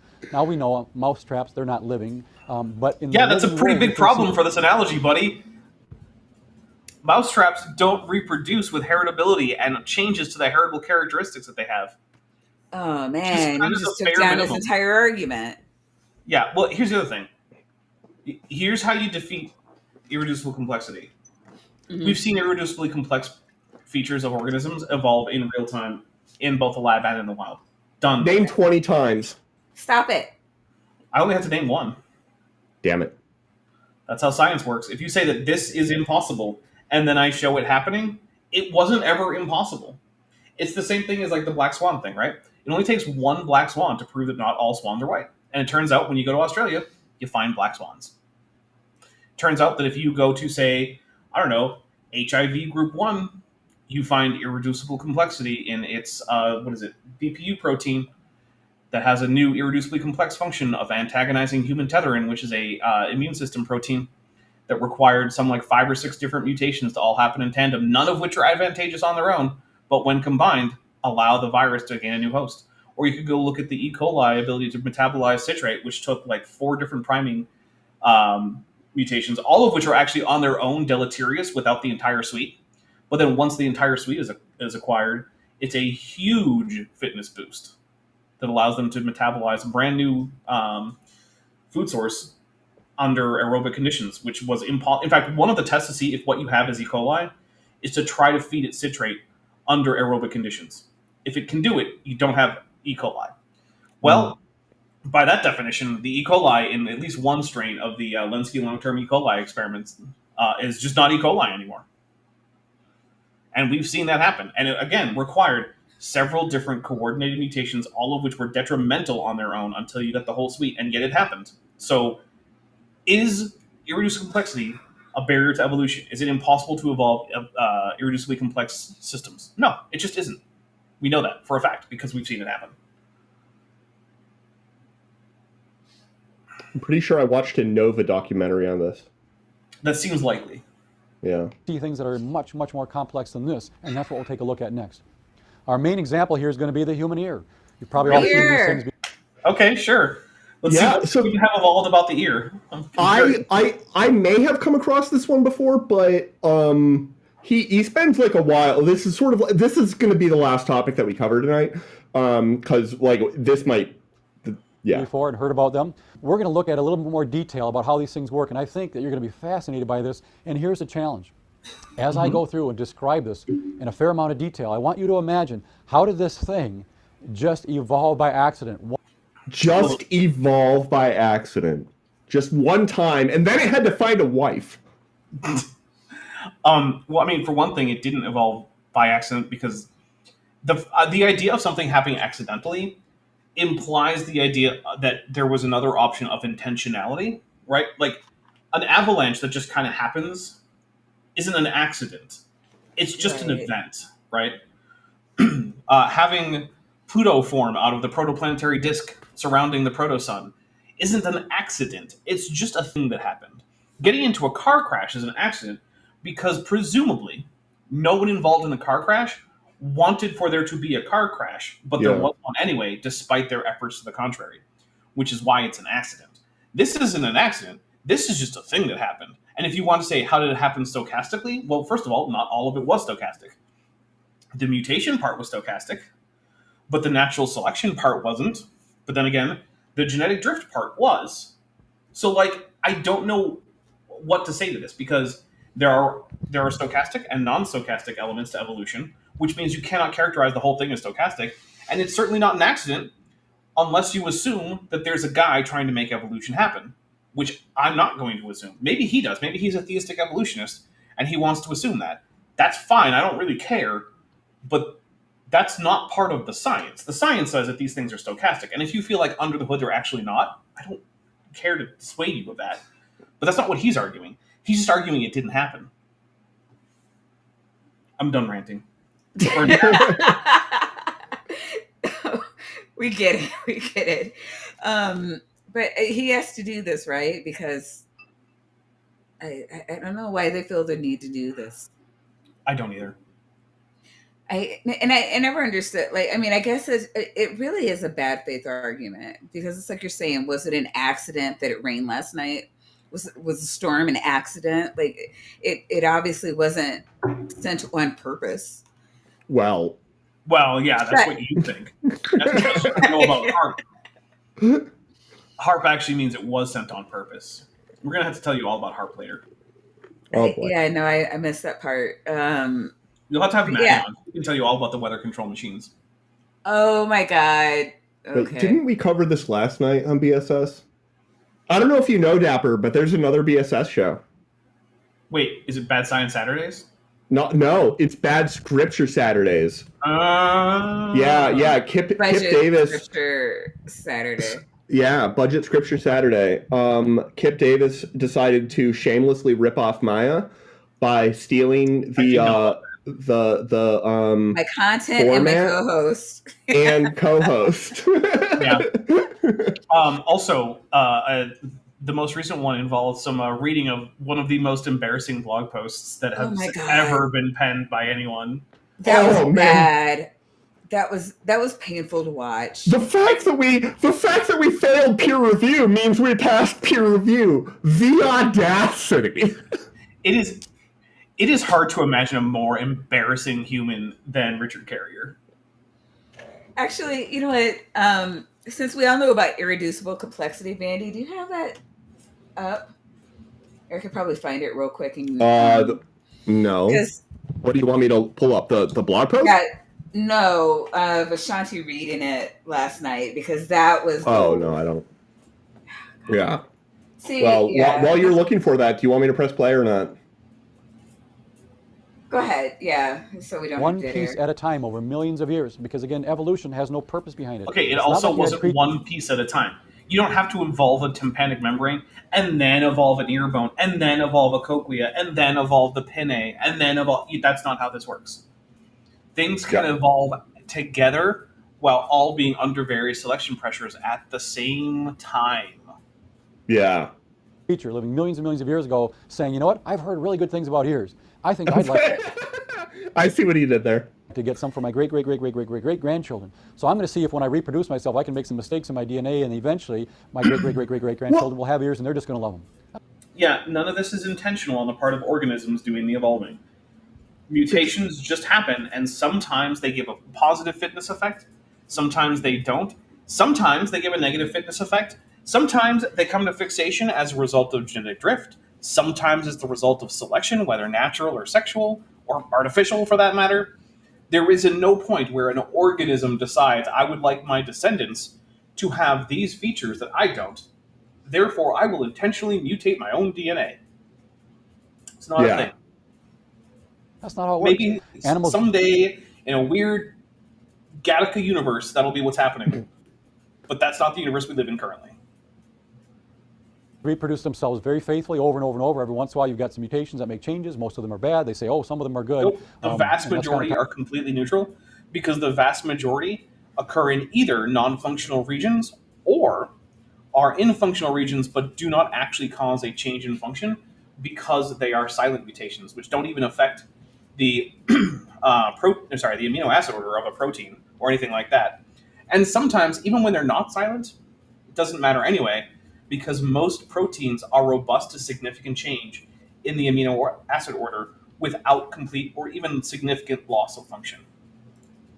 So most mutations are completely neutral. Fair. Controversial. We talk about that in our other that's DVD. Only if you believe that there are completely neutral things and not a God pulling all the strings. And I mean, even if you did believe in a God pulling all the strings, that doesn't mean that there can't be neutral things. I mean, because I don't know. I mean, it's just, again, I don't understand why there has to be a God pulling all the strings. My entire life, what I believed was that there was like God kind of just like rolled the, like say roll the dice, but there's like this, I don't know, like the Catholic perspective is like there's like this guiding hand, but God just kind of lets things. It's like a garden, you know. Yeah. It's like you're not like pushing, like you kind of just let nature take its course, and then clockwork universe sort of thing. yeah, you're just Sometimes. cultivating. It's like that. Okay, this is getting a little out of hand over here, so I'll prune. But like, Okay, yeah, more not doing all of the stuff. I don't know. Yeah. Evolution probable or problematic, but they say that's how it occurs. So again, there's no purpose. And how could this ear function along the way with all of its parts there? Answer Let's take a look at the ear next. We're going to start out talking about sound itself. Oh boy, I don't know if we need him to explain how sound works. Probably. Yeah, I'll leave that up to the two of you. I don't feel like we need. I think people know that it's a pressure wave through the whatever medium, usually the air if you're a human. Yeah, but like the fun is, what does he think it is? He's got it right on here. I think he's got it. It looks like he's got it mostly right. I've skipped most of it. Now, here's a diagram of the ear itself. We're going to look at the outer ear, the middle ear. This looks like a pretty good diagram as far as I know. I mean, I'm not an ear doctor. It is a pretty good one, and also it looks like it was made before. You could just ask a AI to make a bad diagram for you that would look kind of like the thing if you don't pay attention. In a million years, an AI would not be able to give this many text labels remotely that good. Right. Like AI, the thing about AI is its inability to merge like textual concepts and image concepts is inhuman. Like any human would be like, oh, I gotta label this, I'm gonna label it, and it's gonna like be spelled correctly or you know, incorrectly in the same way that they normally do it, and whatever. And AI just starts writing like random like voodoo verses in a script that doesn't exist. And the inner ear. We're going to start out looking at the outer ear here, talking about the auricle. That's the thing that sticks out the side of your head. That's called the auricle? Yep, he's right. That's pretty cool. And it just so happens to be shaped in such a way to capture sound frequencies that your brain can interpret. I saw a video where I think it was a Mark Rober. It was either Mark Rober or Veritasium. I think it was Veritasium, where they had somebody and they filled in all of these sort of like crevices and stuff with clay, but did not block. They did not block the actual like ear canal. They just filled in all of these outer crevices with clay, and then like played sounds. And apparently, you're completely unable to figure out where things are coming from. Like the shape of all of that really is doing a lot of work. Which I was like, wow, that. Yep. It was an impressive demonstration. Do you think that there might be a survival advantage to being able to determine the directionality of sound? I cannot think of a more obvious thing that there would be an advantage for other than sight. Right. So the answer to this is just, well, the shape of the ear is affected by your genetics, and genetics can change via mutation, and mutations that give an increase to your survival, well, technically to reproduction, but those two things are often linked since, you know, if you die before you reproduce, you're not reproducing. Or if you just die while having reproduced less than your fellows, then you're still going to have your genes, your alleles, lower in frequency. So, which means that the answer to this is just natural selection. That's it. Yep. It's just natural selection. All right, so I'm going to let the chat decide whether we go to the next video or not. Yeah, totally fair. To be shaped in such a way to capture sound frequencies that your brain can interpret. There are many other sound frequencies out there, including the Are frequency. you like spirit science? Do you mean sound waves? Because a sound frequency isn't a thing. Sound waves have frequencies. It's what determines the pitch of the sound. But saying sound frequencies doesn't mean anything. A frequency is just a numerical value of some kind of cycle per unit time. Mm-hmm. You can't hold a frequency in your hand. You can't hear a frequency. You can hear things that have frequencies. You could hold an object that does something at a frequency. Like you could hold your phone, which has a screen refresh rate, has a frequency. But you're not holding a frequency. It's like holding a speed. You can't hold 80 miles an hour in your hand. You can't. I don't know, look dude. 80 miles an I've hour. held speed before. I've had it go up my nose. It's all sorts of things. Oh my god. I like how long it took for Maya to figure out where that was going. Oh god. my remote that I'm using. But it's not bothering anyone because your brain doesn't really even capture that, so it doesn't disturb you. But it does capture the frequencies that we can understand. A little side note very quickly here. Most of us have a very small bump. That is an infected outer ear. Yeah, someone should see a doctor. But like, Yeah. Back of our ear. And the It's reason not I his bring this ear, up is so. this is actually evidence that we evolved What do from you- an ape-like creature. Dude, Now, what? some of you are thinking this guy is just not funny. I'm actually not putting What? this up here to be funny. This came off of a site What? promoting evolution. What? I actually think this is evidence because of the little bump there on the monkey's ear. You can see how desperate they are for evidence. I've never seen that used as a particular piece of evidence for the common ancestry of Do, humans. do we and have that? Like, other if apes. you look at my ear, do I have like that bump? I don't even know. I don't know. Well, first of all, you're at a weird angle, so it's hard to tell. But Yeah, like, I know I do. Okay, I can't. but also tried. here's another thing. I did my best. He's using a old world monkey here that is not an ape. If he had actually used an ape, it would be much more obvious that the ear shapes are basically identical, which overall itself is in fact a bit of evidence of the common ancestry of all apes, humans included. So I don't know if this is intentional, but this is in fact one of the less good examples of a primate with an ear like a human's. If you look at a chimpanzee ear, other than its size and the fact that it's attached to a chimpanzee, it's basically distinguishable from a human ear in terms of shape. Yup. So I actually think this is evidence because of the little bump there on the monkey's ear. You can see how desperate they are for evidence. But getting back to the ear again, we're going to dude, look at you the external cherry auditory- picking a piece of evidence that you think is relatively unimpressive isn't someone else being desperate for evidence. It's you cherry picking a piece of evidence that you don't find convincing. That's not the same thing. It's not Right? the It's same like- thing. It's like when a flat earther is like, oh, you think evolution is real just because you dropped your car keys? Like, well, okay, that's part of it, but I have a whole bunch of other evidence I can point to. That's just a trivial example of what gravity does. That's not the entirety of my case. It's not my best piece of evidence is that I dropped my keys. Like, the same thing is happening here, dude. You chose that particularly unimpressive bit of example. That's not... I've never met anyone who, when pressed for, like, really good evidence that evolution is true, would say, like, the shape of your outer ear. Never heard it. Never. It's in there. It's in the whole list of bits of evidence, but it's pretty far down on the list in terms of, like, rhetorical usefulness. Yeah. canal. And what's interesting about this is you've probably seen one of these contraptions before, hopefully use some once in a while. Well, you don't want to take one of these things and jam it all the way in your ear. You know, this is the only product that I know of that explicitly and repeatedly warns against using it for the main purpose that people buy to use it for. Mm-hmm. Yep. Q-tip is like, do not use this. Do not stick these in your ears. That's why that's their entire like product exists because people put it in their ears, even though you're not supposed to do that. Some people also use them for makeup application. I've also seen people use it for paint application and even glue application. Okay, but that's not the majority. Like most of the time, I feel like more than half of Q-tips that get used end up in somebody's ear. Yeah. I could be wrong, but yeah. Ear. That would be a bad thing. So how do you get all the stuff that accumulates way inside your ear? How do you get that out? Well, You let it just sort of migrates out on its own naturally. Typically, It's generally produced deeper in, which means it's sort of a conveyor belt thing where it just pushes yeah. being produced out, which is how Like a a lot of things glacier. work. It's like Yeah.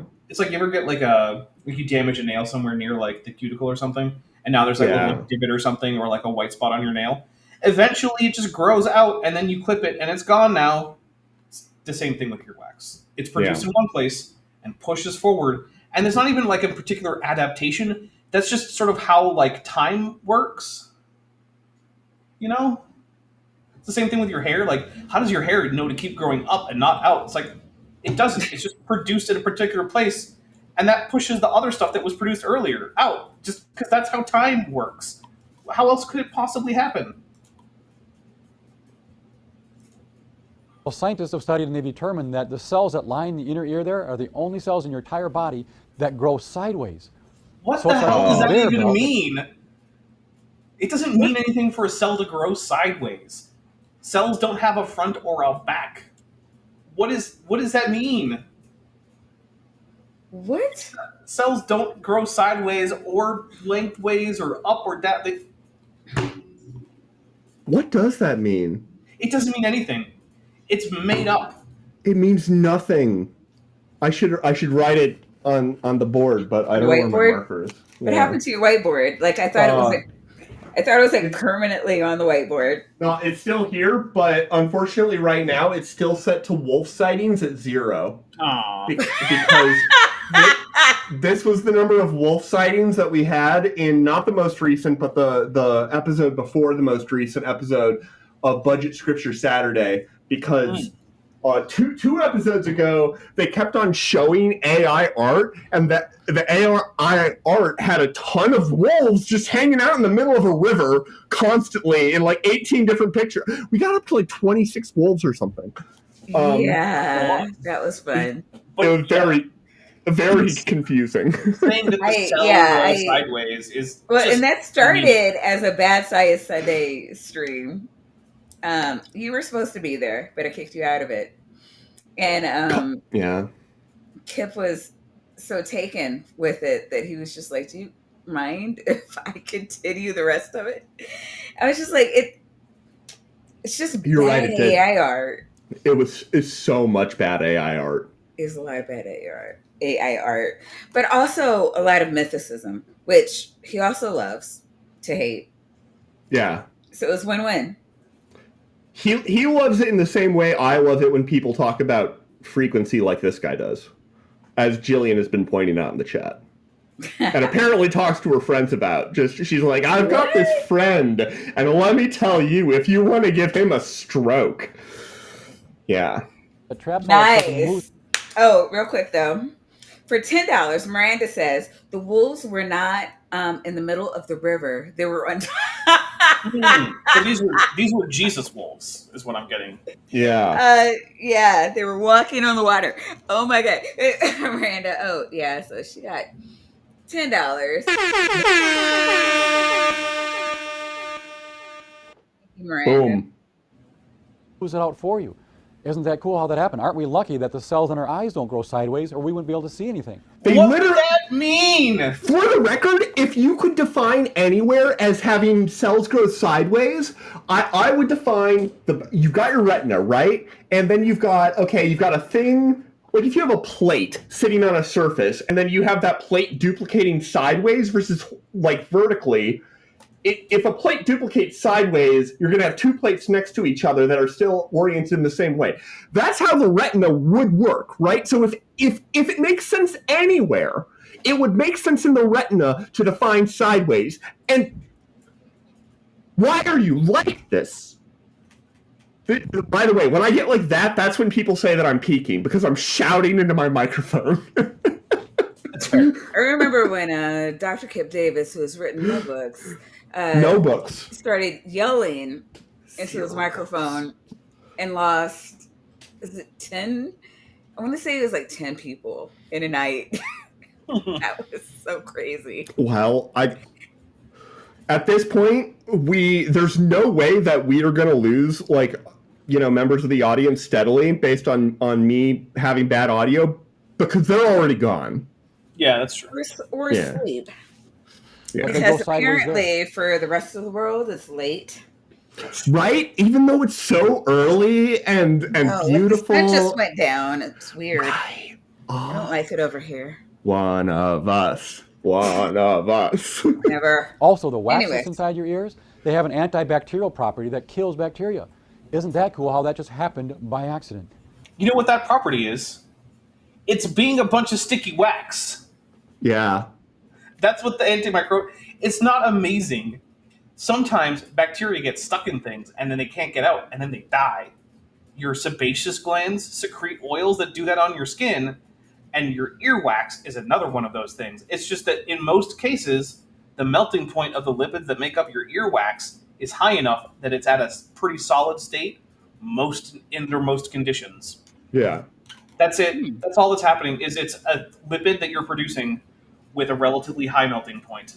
Also, having a part of your body produced like an antibiotic material or whatever seems like something that could very easily have an enormous survival benefit. Turns out, yes, it does. Like, even if it is what he's describing, enormous survival benefit. Then we're going to take a look next at the tympanic membrane, or the eardrum. These things are incredibly sensitive organs. If you were to take a look at a skyscraper, you guess that there's more pressure on the steel that's at the top of the skyscraper or the steel that's at the bottom holding up the weight of everything else. Well, it's kind of obvious there's going to be more pressure at the bottom because it's got all that steel above it. Okay. Well, it's the same thing in our atmosphere. There's more pressure at the bottom than there is higher up. So if you were to travel up a mountain 1 mile, you would experience a change in pressure of about 1/2 of an atmosphere, which is about 7 pounds per square inch. But you know what? You don't have to travel 1 mile up a mountain for your ear to sense a change in pressure. All you have to do is go up 1/30,000th of an inch, and your eardrum can sense that change in pressure. That's less than the thing. I would like to see a citation for that. Yeah, how are you determining that? What that would mean is that I can tell my elevation, like the difference in my elevation, by like just standing up, and I'm going to tell you I can't. If there's a slight incline that I have to climb up that rises at like a meter or so, I'm not going to notice a change in elevation. I want a citation for this because this is bullshit. So my guess is that he is saying that like you are able to detect if your head is tilted by an amount that would correspond to that, which honestly I can't even believe that. Like that's an extremely small level of tilt. But and it's not your tympanic membrane. You're not noticing that because of the difference in pressure. You're noticing that because of other.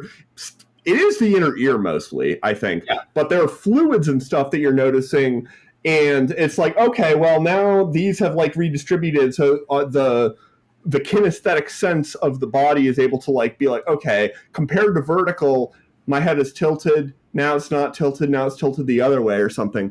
But this level of precision? Yeah, it's not true. I don't believe it. Thickness of a Glad wrap sheet. So try this when you get home, get some plastic wrap out, put it on the ground, and then step up onto it, don't trip. And then your eardrum says, hey, the air's a little thinner up here. Does it? It doesn't, though. Because I don't get that sense when that happens. Yeah. Is he saying like regardless of how we feel, the eardrum can tell? Like, what would that from mean? like sitting down on the ground to standing up, that it can tell based on the ambient. I don't know. I can't even steelman this into a thing that I agree with. Yeah, I don't know how this could possibly be a thing that he thinks is true. Like, if he had said 1/30th of an inch, then the argument I make about, like, okay, he's conflating the thing about being able to tell if your head's tilted. Like, I could imagine that you're able to tell if your head's tilted by an amount that makes one ear 1/30th of an inch higher. That would still be pretty impressive, but I could imagine that. 1/30,000th? I can't even imagine that. And even That's then... not what he's arguing anyway. It's not what he's arguing anyway! Yeah. That's how sensitive it actually is. So that was the eardrum. We're going to move quickly into the middle ear here now and see what happens here. The middle ear houses the 3 smallest bones in our body, the malleus, incus, and the stapes. And this is what it looks like. We've got the pink part here in the middle that looks like the eardrum there. It's like a balloon. They also call it the hammer, the anvil. It's all pink. Okay, we got dark pink. We got orange pink. We got blue pink. It's not blue pink. Okay, it's blue. But disturbed because it looks like those objects. And this is how it functions. The purple thing, gray thing going back and forth there, that is that eardrum, like a balloon. The air particles hit it, it just goes back and forth. That's connected to one of those small bones, the malleus, which is then connected to the incus and the stapes. Now the stapes, that last little bone, is like a little plunger, plunging back and forth into the inner ear. The inner ear is filled with fluid, so there are shock waves in that go through that fluid, and we'll get to that in a second. Now what's actually going on in the middle ear? Well, there are a number of things. First, it increases the sound volume by about 30 decibels. It's pumping up the volume. Why is it doing that? Well, once it gets into the inner ear...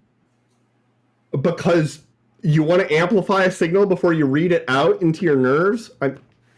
I mean, that is why. Here, into that fluid, the sound drops way down.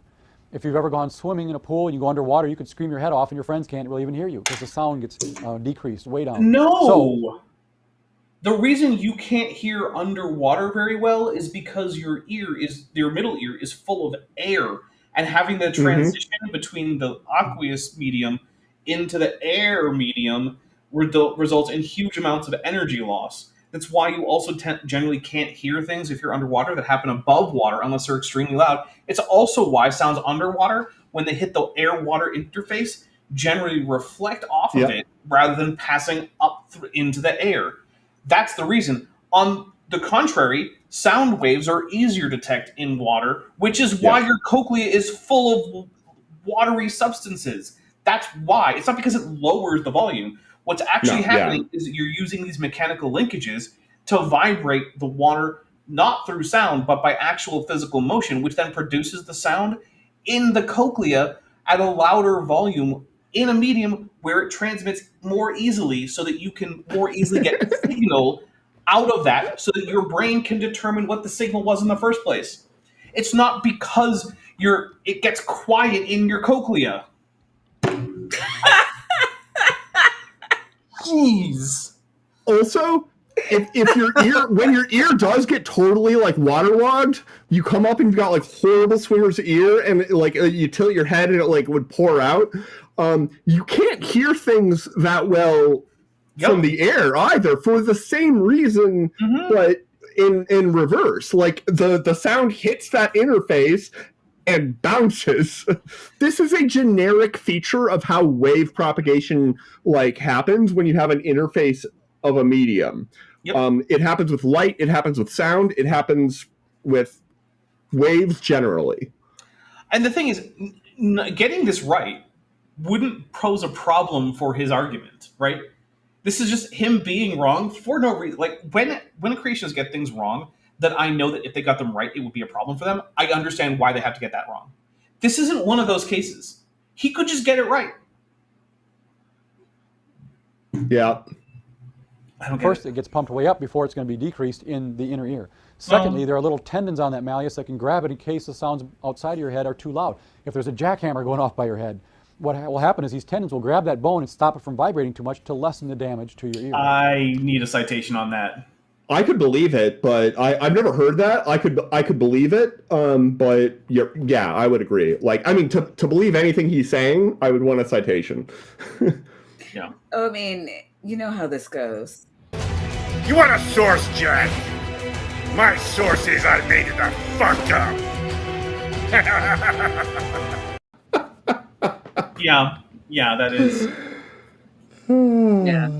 You got his Thirdly, number. it'll cancel out your own speaking. As I'm speaking right now, my vocal cords are vibrating quite a bit. It's making a lot of noise inside my head. But these tendons can cancel out my own speaking so I can still hear other things. Otherwise, I won't be able to hear anything else. I don't know of a single possible physical mechanism that would allow that to happen.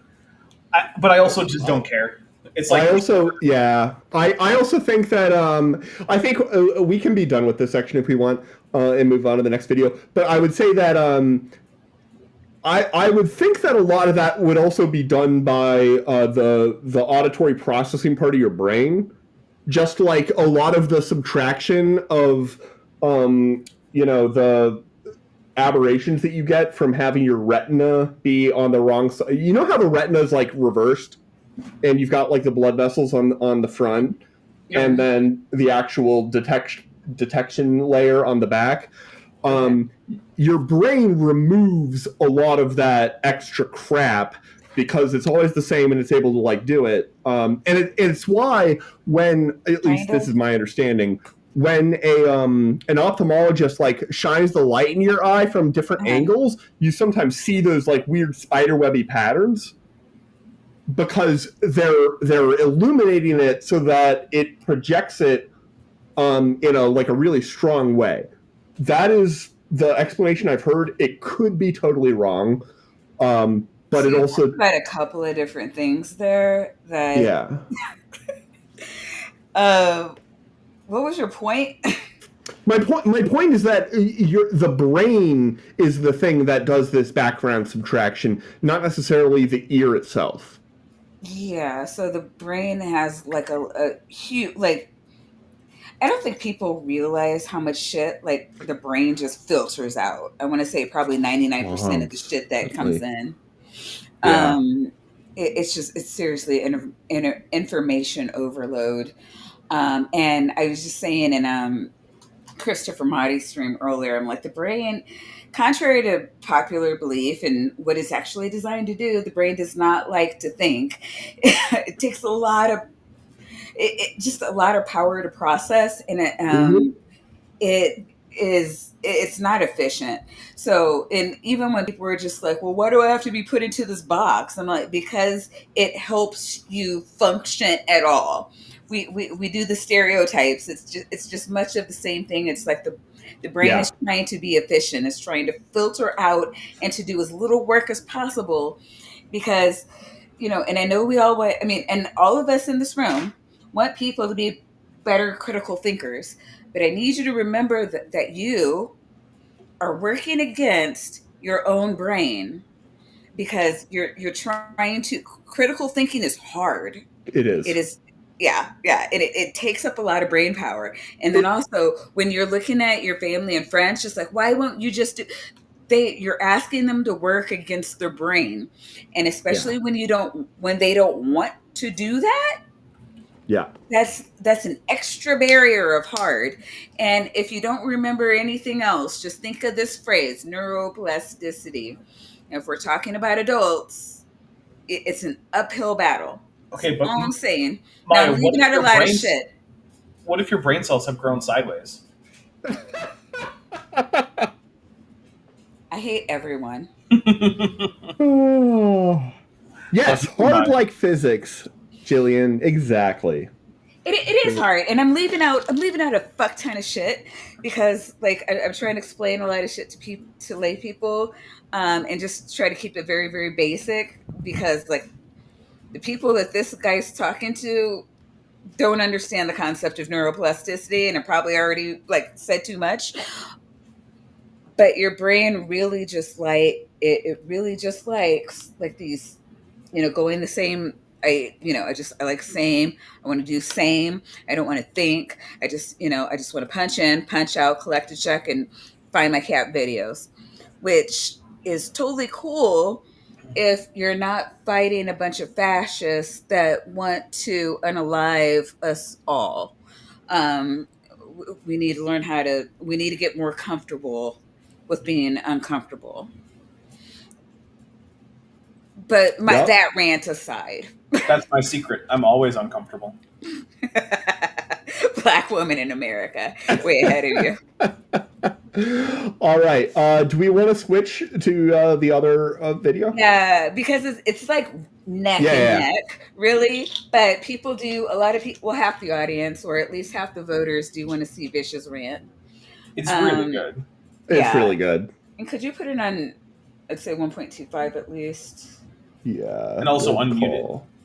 Oh, yeah. That would Oh, be crap. I have to reload it because I just ruined the thing. Kip says there we that go. it starts at 13:54.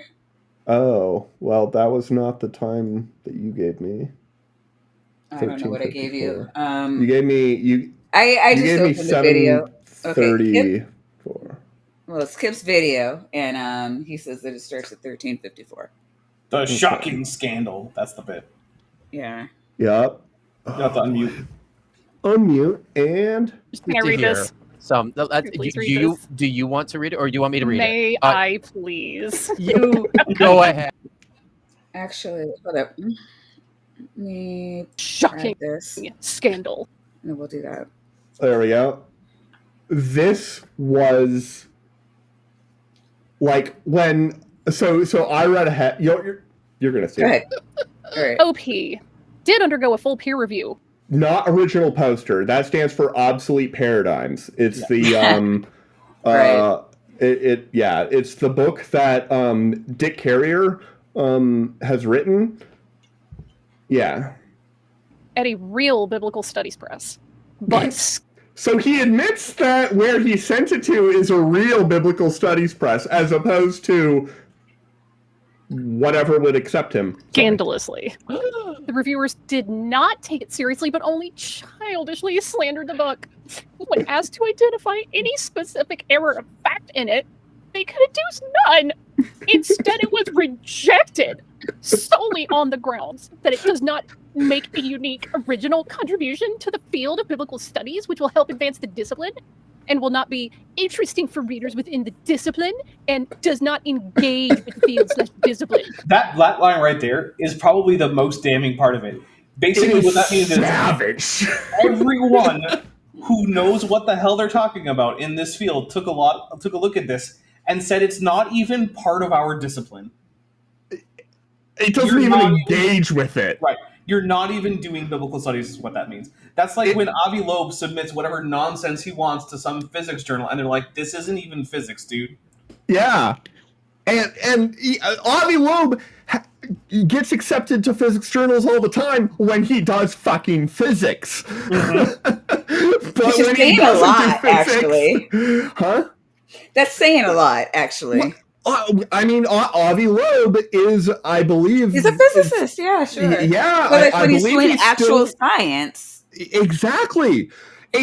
Scientists will listen to you and will even like preeminent scientists who come out with a crackpot idea will be given more flexibility than others, which I do think is fair. Like some people will be like, that's unfair. If you have a proven track record, and honestly, I think that's true in any field.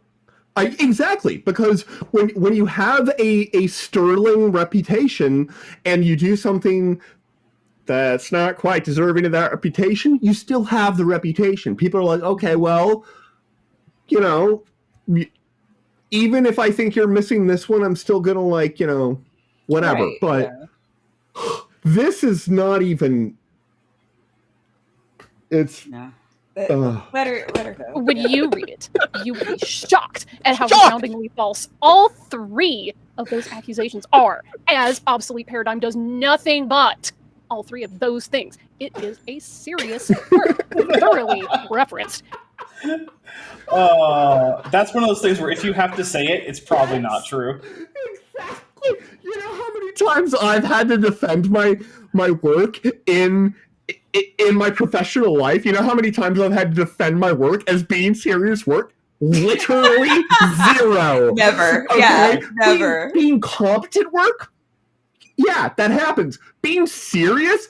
Never. Nobody has ever been like genuinely, are you even taking this seriously? The closest I've ever come is having my thesis advisor be like, yo, guys, you need to do, if you're not going to sit down and do some math to work out the problem that you're coming to me with, then why are you physicists?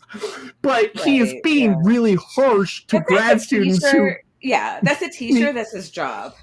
Exactly. And for the record, that one guy, my advisor, amazing teacher, professor, physicist. He won a Nobel Prize, top of the line. Okay, but he was making us earn hours. This guy has no idea what it means. And tightly it is argued. Full of new findings and results. It thoroughly engages with all relevant arguments and publications of the field for the last 10 years. And it is essential reading to anyone within the discipline. In fact, their desire to avoid it with slander and fake charges precisely demonstrates its importance. The fact that you all say I'm wrong means I'm right. Nothing is a better indicator of how right you are than everyone who knows what the hell they're talking about telling you you're wrong. This is like Roger from Mud Fossil U level of nonsense right now. It is, and it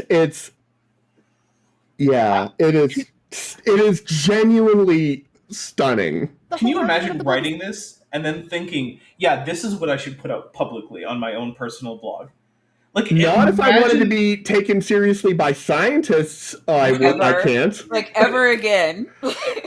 Imagine thinking that this is what I want to represent me is Yeah. this paragraph. Like, oh my god. I would be mortified if anything like this that I had written ever was found by anyone.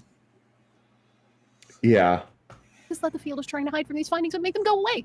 The reviewers themselves ironically demonstrated the book's entire thesis is correct. It's Yeah. And then like we talk for like a minute or two before getting back to the actual thing, because like we almost moved on. I thought I think we almost moved on, but that was the preamble. The next sentences are the best. Well, so this does raise the question though. So if his book had been accepted by the peer reviewers, by this argument, that should indicate that it's wrong. So why did he bother sending it to the peer reviewers in the first place? Yeah. That's a good question, because I remember thinking he should have known better. Is it just me? No, he should. He should know better. I think he does. Yeah, I would say he does. This is Richard Carrier huffing a like city-sized supply of copium right now. Yeah, and Richard Carrier is one of those academics that has a self-inflated opinion of themselves. This is the attitude that makes people dislike other academics. That makes people think like, oh, all experts think they're all hoity-toity and know better than everybody else. It's this attitude. Yeah. proposals and you were correct about your prediction. Yeah. undergone peer review. Yeah. So, yeah. Yeah. I mean, I've okay. For the record, yeah, I totally hear it now. I absolutely did need to turn my volume down. I've never seen that type of criticism. I've had journals articles rejected from certain journals before, and that's how science works. If you publish 10 papers and you've never had an article rejected, you should probably aim higher in your initial journal, because you probably could have gotten into Nature or Science then. I don't have any publications in Nature or Science. I do have publications in PRL, which is of all the purely physics journals, it's probably the most highly regarded one. Interesting. But like Nature and Science are those are the biggest, sexiest things to get published in. They're also some of the journals with the highest retraction rates for related reasons. I love Maddie's response in the video here. I would die if I got that feedback. Yeah. That's yes, Maddie. I would die if what? If she got that feedback. Yeah, if she got that feedback on one of her works, yeah. Being told it does not. I have been told that it does not make a sufficiently original contribution to be included by this journal, but the word sufficiently there matters, and the words this journal matters, and they're not saying, nobody has ever said that you just fail to engage with the discipline. I know a lot of people, especially being in Baltimore, and I knew a lot of doctors who submitted research to different journals, because it's Hopkins, and you have to, they have to keep up and da-da-da-da. So, I mean, it was their thing. They were Hopkins doctors. Their job, their whole job was writing these papers to submit to journals. And it was just so common that they would be, this isn't right for this article, or, it's not uncommon to be shot down at all. But I don't, the way... being shot down in this way is a category. It's a categorical statement that you're not even doing the subject. You're not even actually practicing the thing that this journal is about. Right. That I've never seen. Like that's not. I, So, like, wow. at one point in my YouTube career, I had mentioned that I thought that mythicism was a bit silly, and that there was very little point to it. Hmm. And someone told me, "Well, you just aren't familiar with Richard Carrier's arguments, so you probably haven't given them a fair chance." I Yeah. was like, Maybe that's true." And now that I know more about his arguments, Hmm. it is far, far more stupid than I thought. I you I'm know I I never got all came the way through the book. so I entered the community listening to a lot of Carrier's arguments, and They like sound good through at first from a yeah, perspective. no, They because do. yeah, again, like I said, when I came into the community, I came in through Flat Earth, right? I found non-sec, and I liked it a lot because it was a lot of people arguing, like the debates where it's like, I'm putting forth my debate, I need you to put forth your debate. And I kind of understand what people are saying, that people kind of gravitate more towards the person that they already like, because when you don't know enough about the subject matter, anything can sound Yeah. great or plausible even.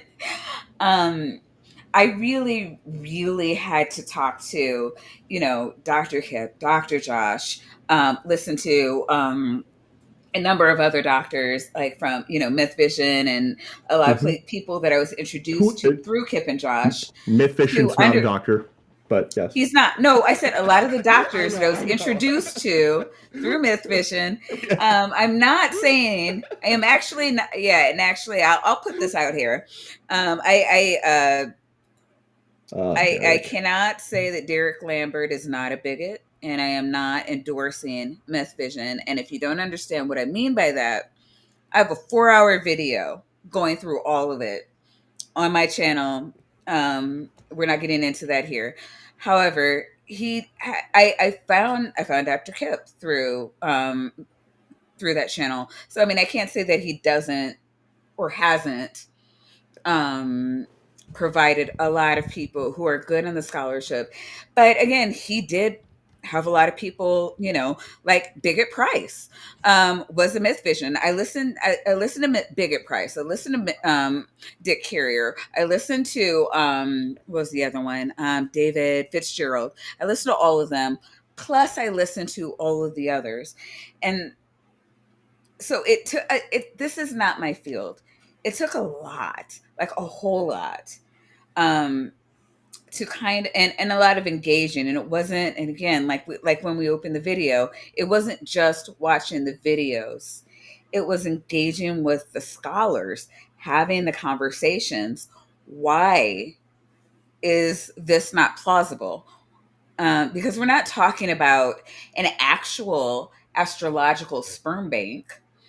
If you can believe that the ancient people believed that was it Enlil drug his dick in the sand and created the Nile with his ejaculated the Nile into existence, why As one can't there does. be why can't there be a cosmological sperm bank?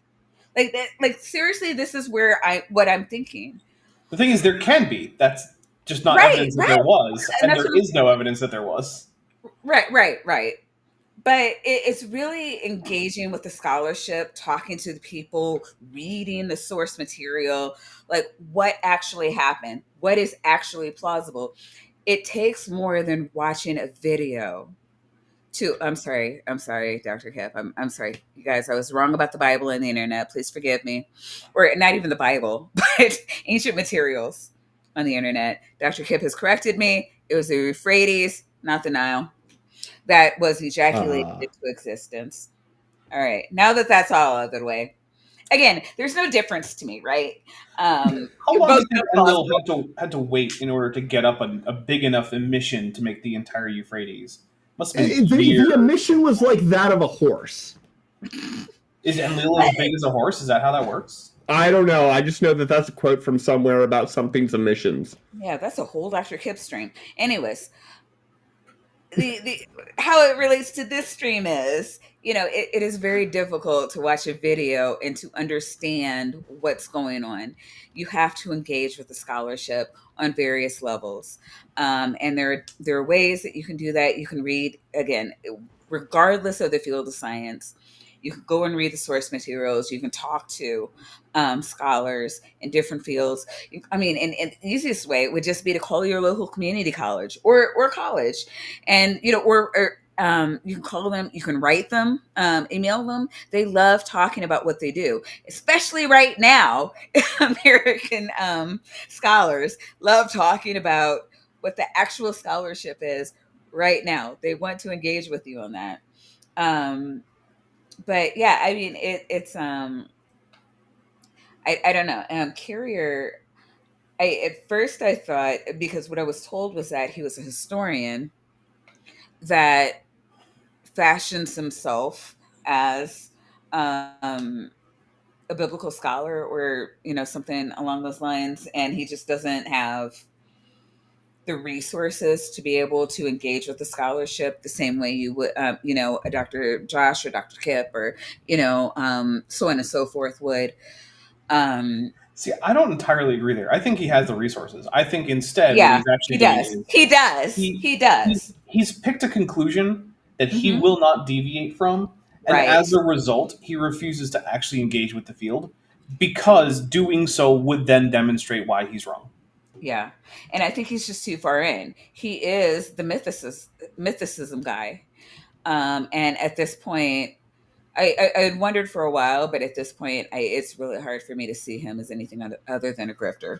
And again, not saying I'm not putting a value judgment on that. I don't know whether or not what he actually believes.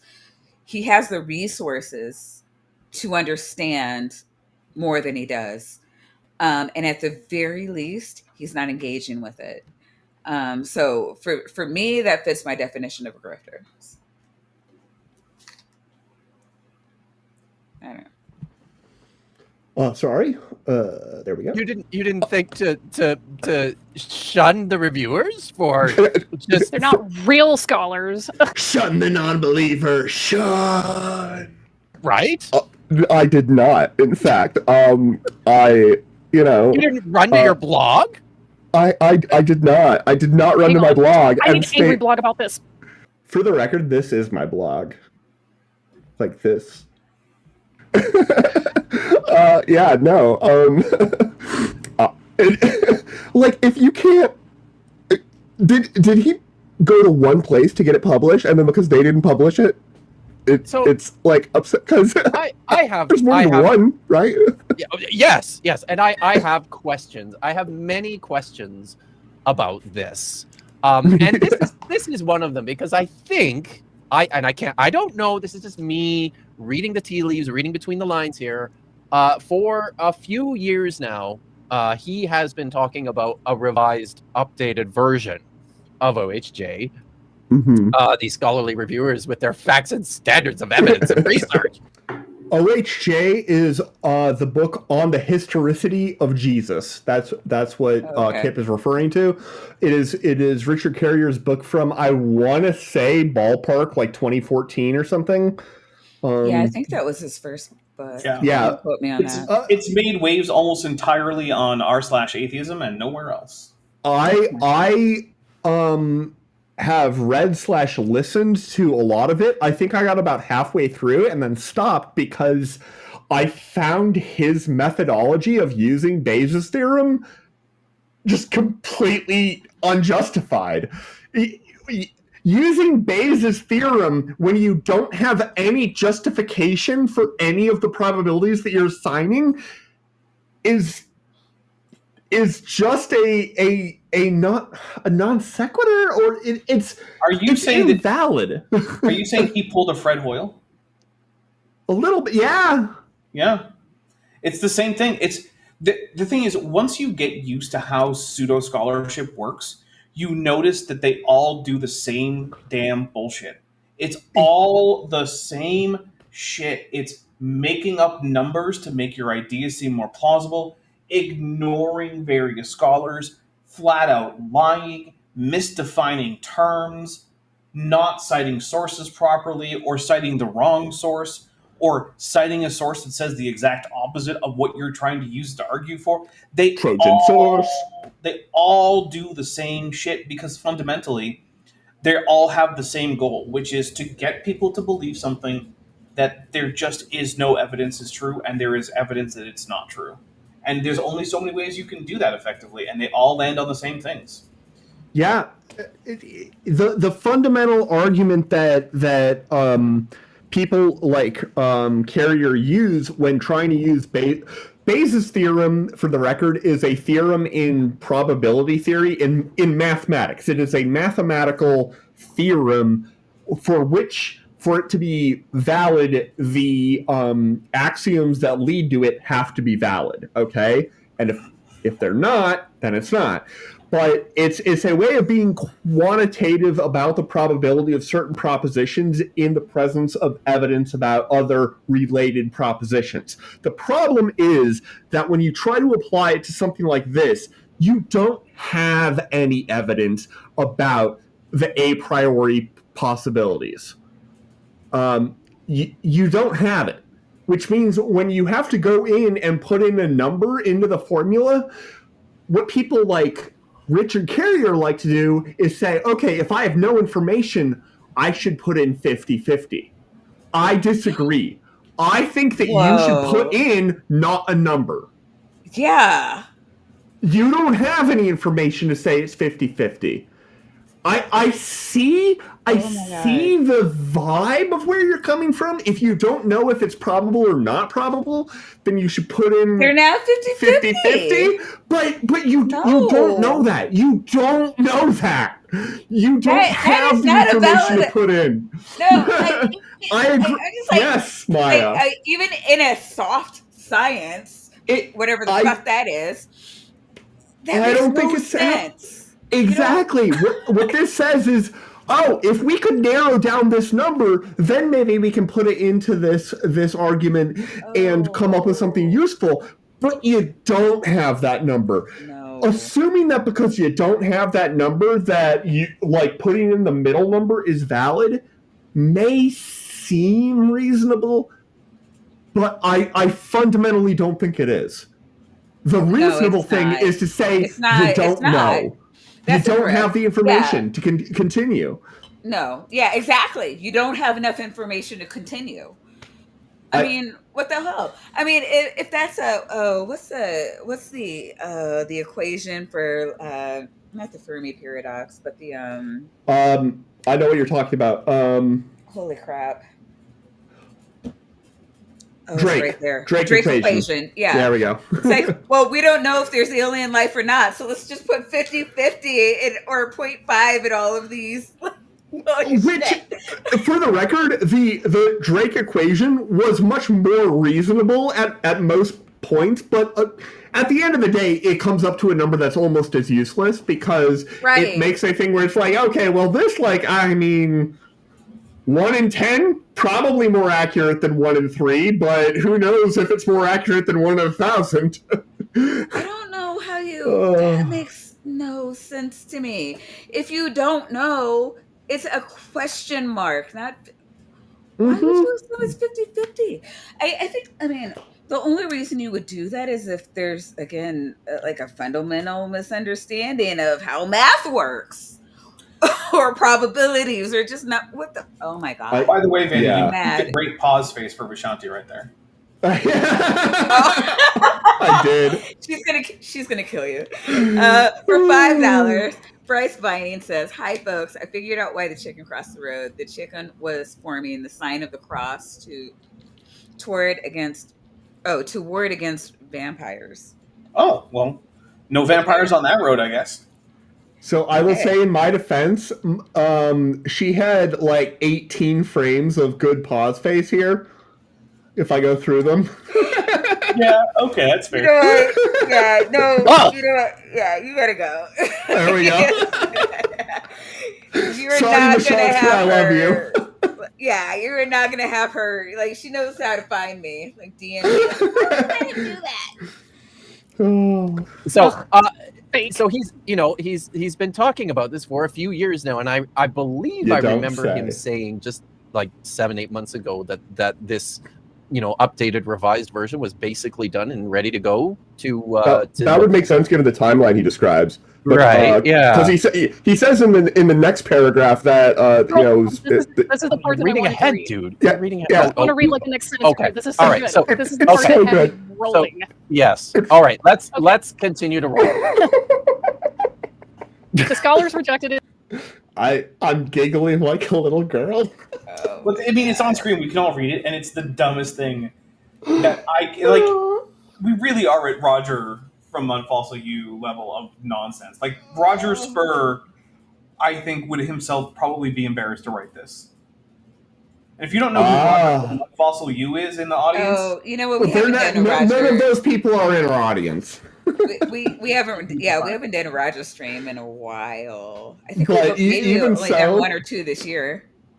Yeah, we've probably done like at least 4 since the last time you were on, though, Dapper. So well, I have like, a video. I have a video that I recently completed that's a Roger response, and in that video, Roger argues that the role of bacteria in your immune system is to shoot out ribosomes, which are also made of ATP and ATP synthase, apparently, which themselves form into protein chains, and then that fights off bacterial infections in an unspecified manner. Yeah. What is happening? Exactly. What is happening is the production of ATP by mitochondria, which, for the record, in case anybody doesn't know, mitochondria are in fact the powerhouse of the cell. No, I'm not. Everything I just said was true and was all a way to give Dr. Dan Stern-Cardinal a stroke. Yeah, for the record, the Weasels hate Dr. Dan for reasons. He just talks so about smug. magnets with me. By the way, that's not true. I actually don't think he's particularly smug.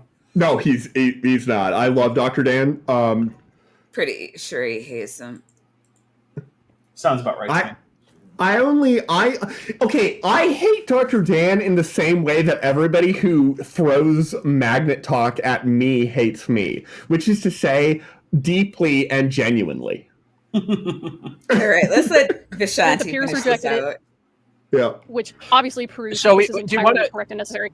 Yeah, let me Yes. just read for context. The whole argument of the book is that the field is trying to hide from these findings and make them go away. The reviewers themselves ironically demonstrated that the book's entire thesis is correct. This means that OP actually passed peer review. Peer review! Actually, it passed peer review. By failing because peer review, it it passed actually passed peer review. Because with respect to any real peer review, as in a full fact check for error or misstatement, obsolete paradigm passed. Dude, when the experts come back to you and they say you're not even engaging with the field at all, and your response is like, well, that's not a specific error of fact. Dude, what they're telling you is that you're not even in the ballpark. You're not even playing the same game. You're not even wrong. If someone comes up to me and is like, what do you think about my paper that says that ribosomes are ATP synthase and are also the constituent parts of proteins? I'm going to say, like, I don't even know where to begin, dude. You don't even have an idea. Go away. Start over. Go back to the basics. Learn what these words mean. I'm not going to give you a specific error of fact because you're not even ready for that shit. You are at the point where you are in baby town. You need to learn what the terms are. You need to know what kinds of sources are involved. You need to know how to read the languages because as far as I can tell, Richard Carrier speaks neither Greek nor Hebrew. Maybe I'm wrong, but everything I've seen come out of him indicates to me that he doesn't seem to, because if he does, then why the hell is he making such stupid statements? That's a great question. A great question. A great question. Thank you. I don't understand. I'm not Neither even a does Richard. scholar. Yeah, Richard. It's true. And I'm not even a scholar. I'm just like I'm trying.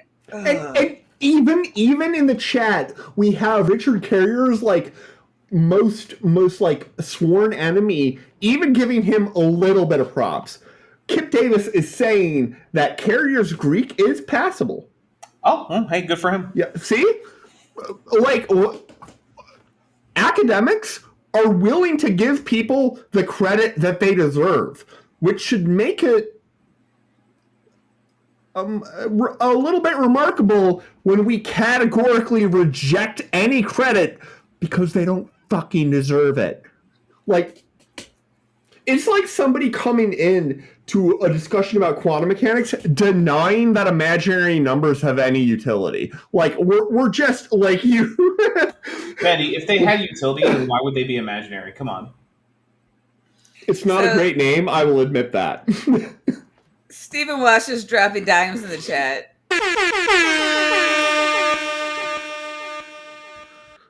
We don't know Heaviside function.